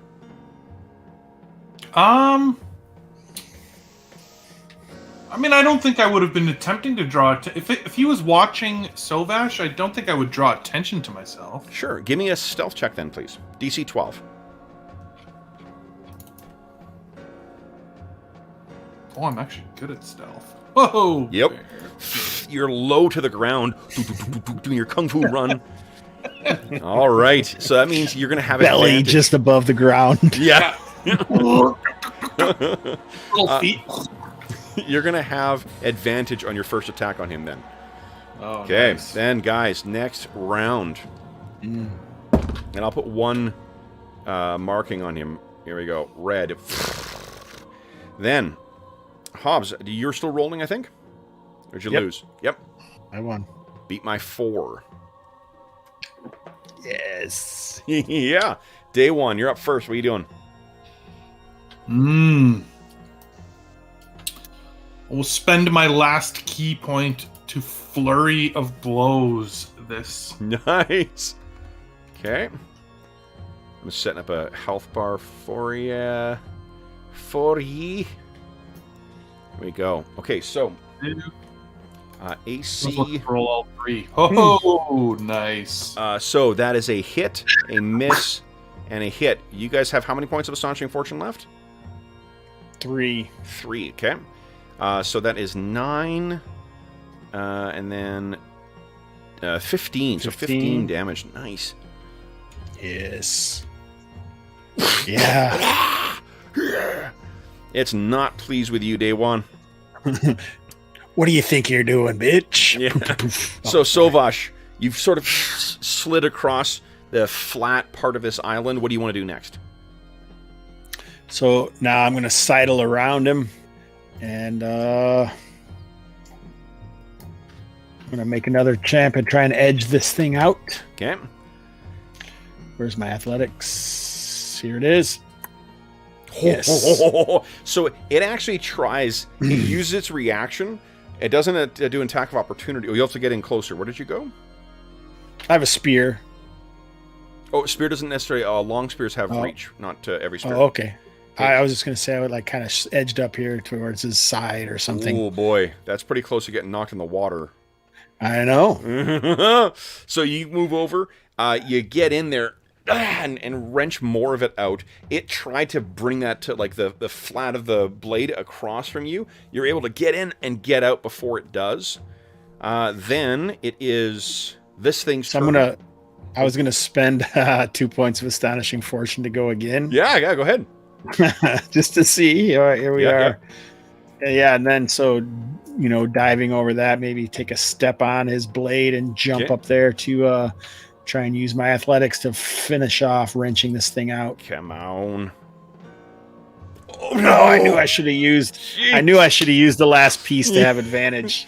So you get up, but this thing then lurches back with unholy fury. You land on the ground, and it brings first 13. It misses you, and then that second strike, 20. Oh no! That also misses. Yeah, really. Oh, okay. So then this thing clatters down. Oh my goodness. This is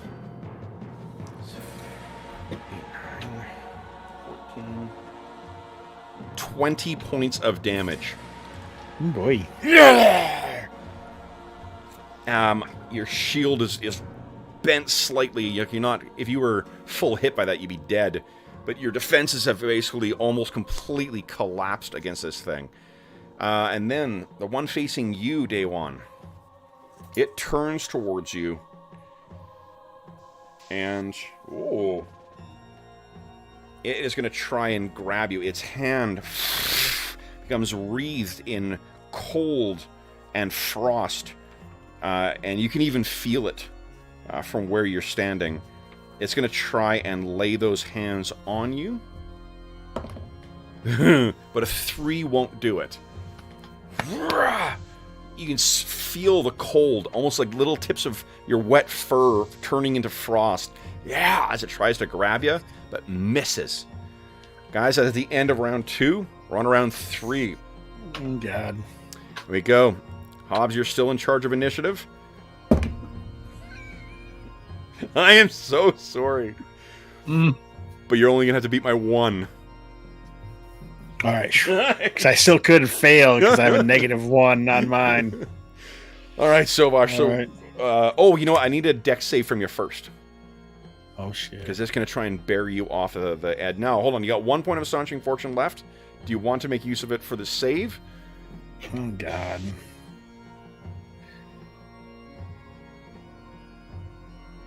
I don't feel like I should. Okay. I want to use it to make sure I get it next time. Okay. Oh, no! 0. Not 1! Oh, my God. So this thing knees you. You fly over the edge. And I'll give us another dex save. See if you can grab the ledge or if you're plunging down into the water. DC 10 on this one. Yeah, so you... Oh! You're hanging on to the edge. That was now the end of the round, and you beat my 1. So, guys, first up is Day One. What are you doing, Day One? Well, I'm out of key points. I'm basically out of everything, but I will try to smack this guy. Okay. One hit. One hit. Yep. It's the best I got. Okay. And actually, because you did damage, I need to make another. I need to make a concentration check. Oop, and see if he loses that spell he has activated. Loses it. Okay.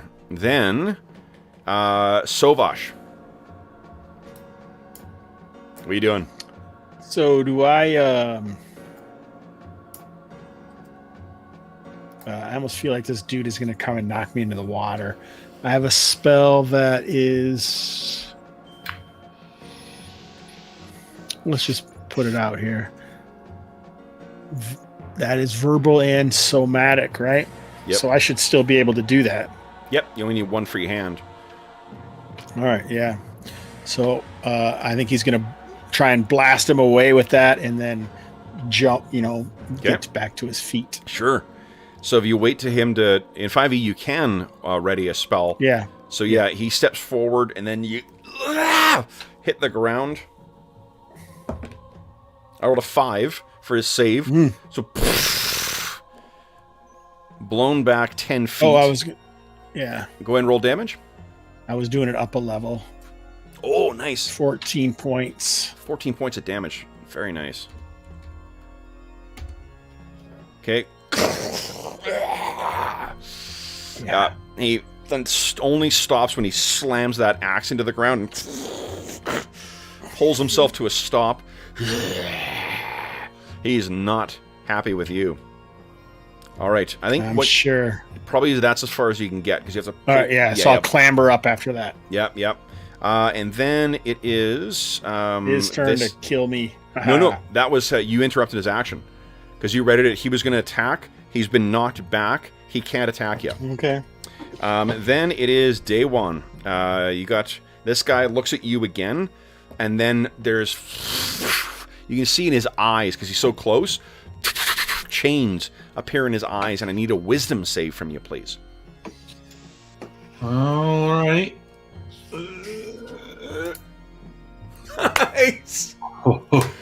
Your key is mightier. What do we see as you break his icy chains? I think he's just he's just trying to dominate my will and thinking that I'm some kind of brawler or something, but then I show him the might of the Pandoran Nice. mental fortitude and I shatter his chains. Awesome. All right, I think that brings us to the end of the round then, guys. Next round. Oh, boy. Hobbs, would you beat my 13? 13? Yes. It's 18. Awesome. Okay. Then day one, you're up first. What are you doing? Remember, you can be inventive with in 5e. You can do things like grappling and bull rushes and shit like that just with athletics. Yeah, no, I know it's true. I could grab him and try and restrain him from casting. But I kind of like this, me smacking him and him attempting to, cast these spells on me. It's sort of a standoff. Solid hit. Oh, yes. Okay. Oh, yes. Holy shit. So this all happens in a sequence. So he turns and tries to bind you with his magic. You just there's like a bell ringing, that comes off in a wave of golden light. And then you one massive hit, and then an even more powerful one. You hit his body, and the tremor kind of goes through it from your open palm. And shakes his soul free from it. And it drops to the ground, still. Dimak. Yeah, And exactly. then I turn and yell, "Finish him, Sovash!" Sovash, you're up next. What are you doing? All right, I'll spend the last astonishing fortune point to get advantage on my roll here, like I should have last time. Let's go athletics as he tries to pry this thing loose. Okay. Yes. Nice.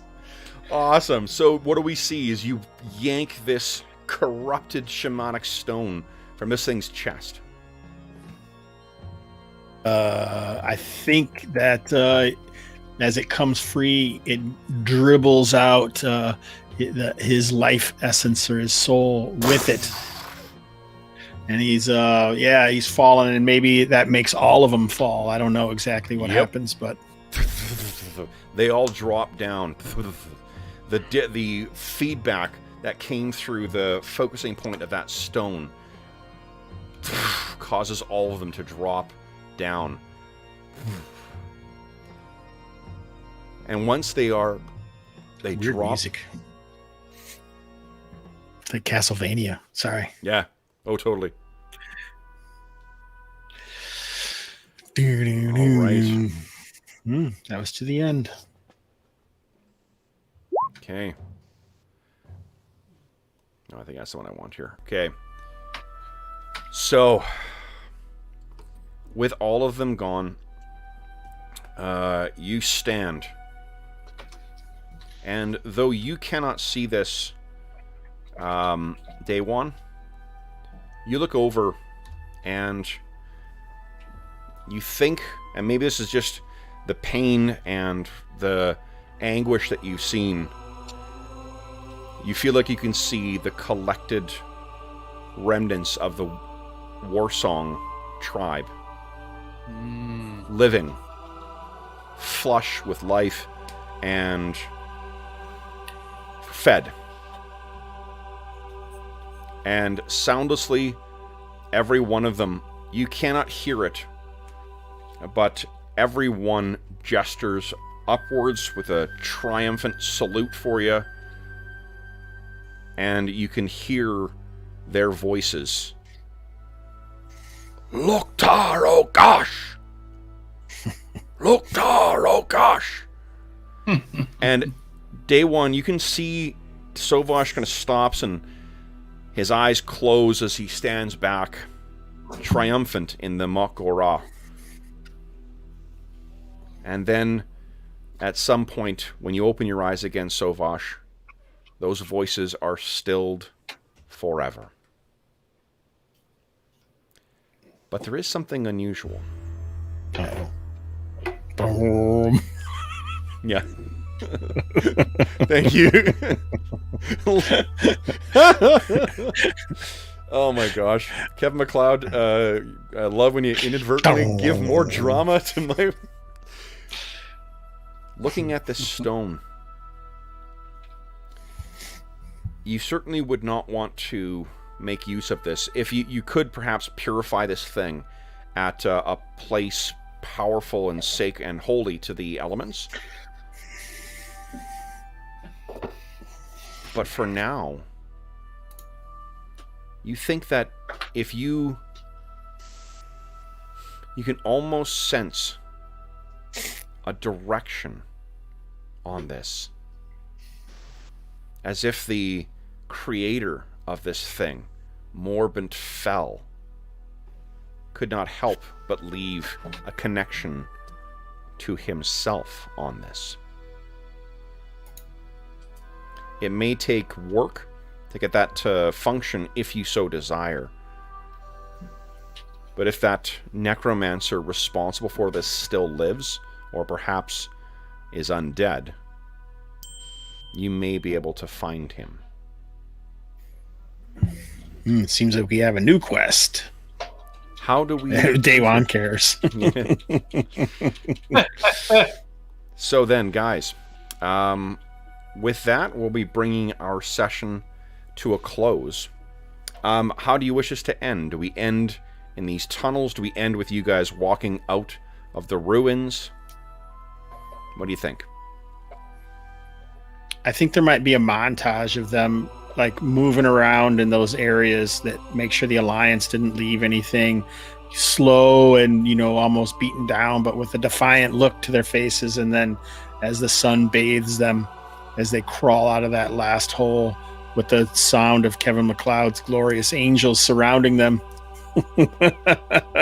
they look to each other and smile and nod. River rafting. Seems like a better option. Yes, friend. Yes. Nice. Did you bring the stone with you, or did you leave it here? I think so. You think so? No, Okay. I think I did. Awesome. But on the way, there was a short time to lay Absolutely. to Yeah. say a small prayer at that elemental shrine that he had worked on. Yeah. Yeah. Great. And I think that with that there, and with this place purified, I think that you can feel the presence very much so of the elements here, and perhaps that may have been what had helped you in defeating whatever the fell champion of the war song was. I think you also would be able to find all the personal effects and whatnot that would have been left here too. We'll roll. We're right at the quit time. What I'll do is this weekend I'll roll up with what you found here, because there may be some other stuff you found in here. Yeah. In addition, you can find, there's probably journals of these orcs, or at least sagas, written and made to preserve down here. And we'll find out more about what they did over the course. You can read that over the course of your travels, but you have effectively the chronicle of this segment of the war song tribe and what happened to them. Cool. Mm-hmm. So, guys, we'll bring that to an end then. Let's bring us back to our main screen here.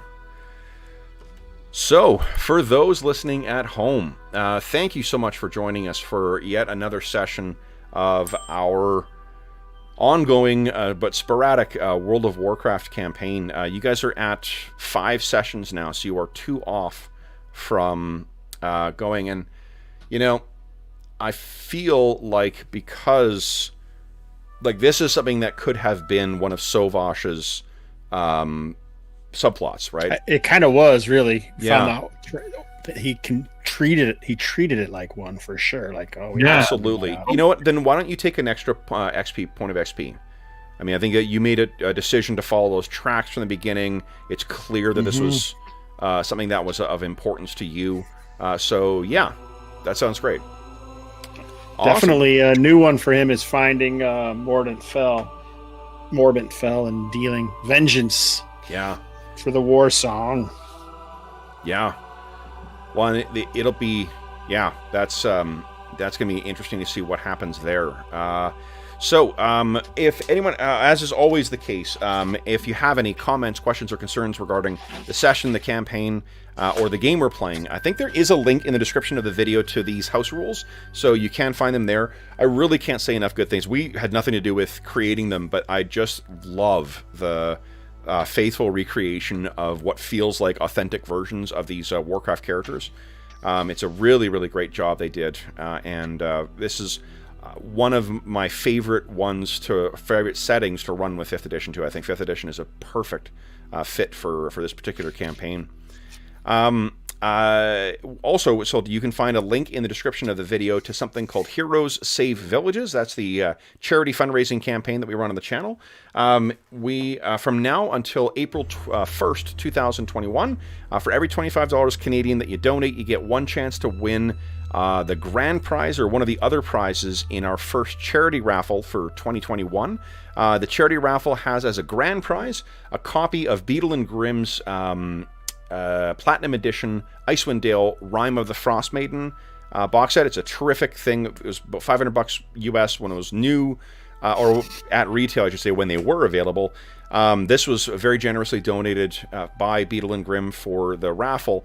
And even if you don't win that amazing prize, you have as a second prize the silver edition of the Icewind Dale Rime of the Frost Maiden. And if you don't win that, there's still other great things like a chainmail dice bag, like a dice tray made of wood, like a bunch of cool stuff from the Dungeon Musings Redbubble shop.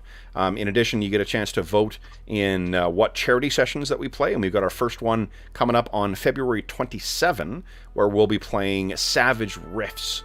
So it's a Savage Worlds version of the classic Palladium setting, the gonzo kitchen sink post-apocalyptic world of Rifts. You also get a chance to participate by helping to outfit our heroes, so lots of ways for you to participate, and the best thing is that all your donations go to assist SOS Children's Villages International and the over 80,000 orphaned and abandoned children who benefit from their services. And before I forget, too, a huge thank you as well, not only to everyone who's donated thus far, too, but to Jeffrey, who made a stealth donation in a very generous amount. So, Jeff, thank you so much for that. That was very generous of you. Oh, of course. In addition, you can find a link in the description of the video to the Dungeon Musings Discord server, where you can find all of us active. We have channels dedicated to all the games we run on the channel, including this one, and a bunch of other cool stuff. We also have, you can find links down below to all of my socials, so you can find me on Twitter at Dungeon Musings, and you can reach me by email at dungeonmusings@gmail.com.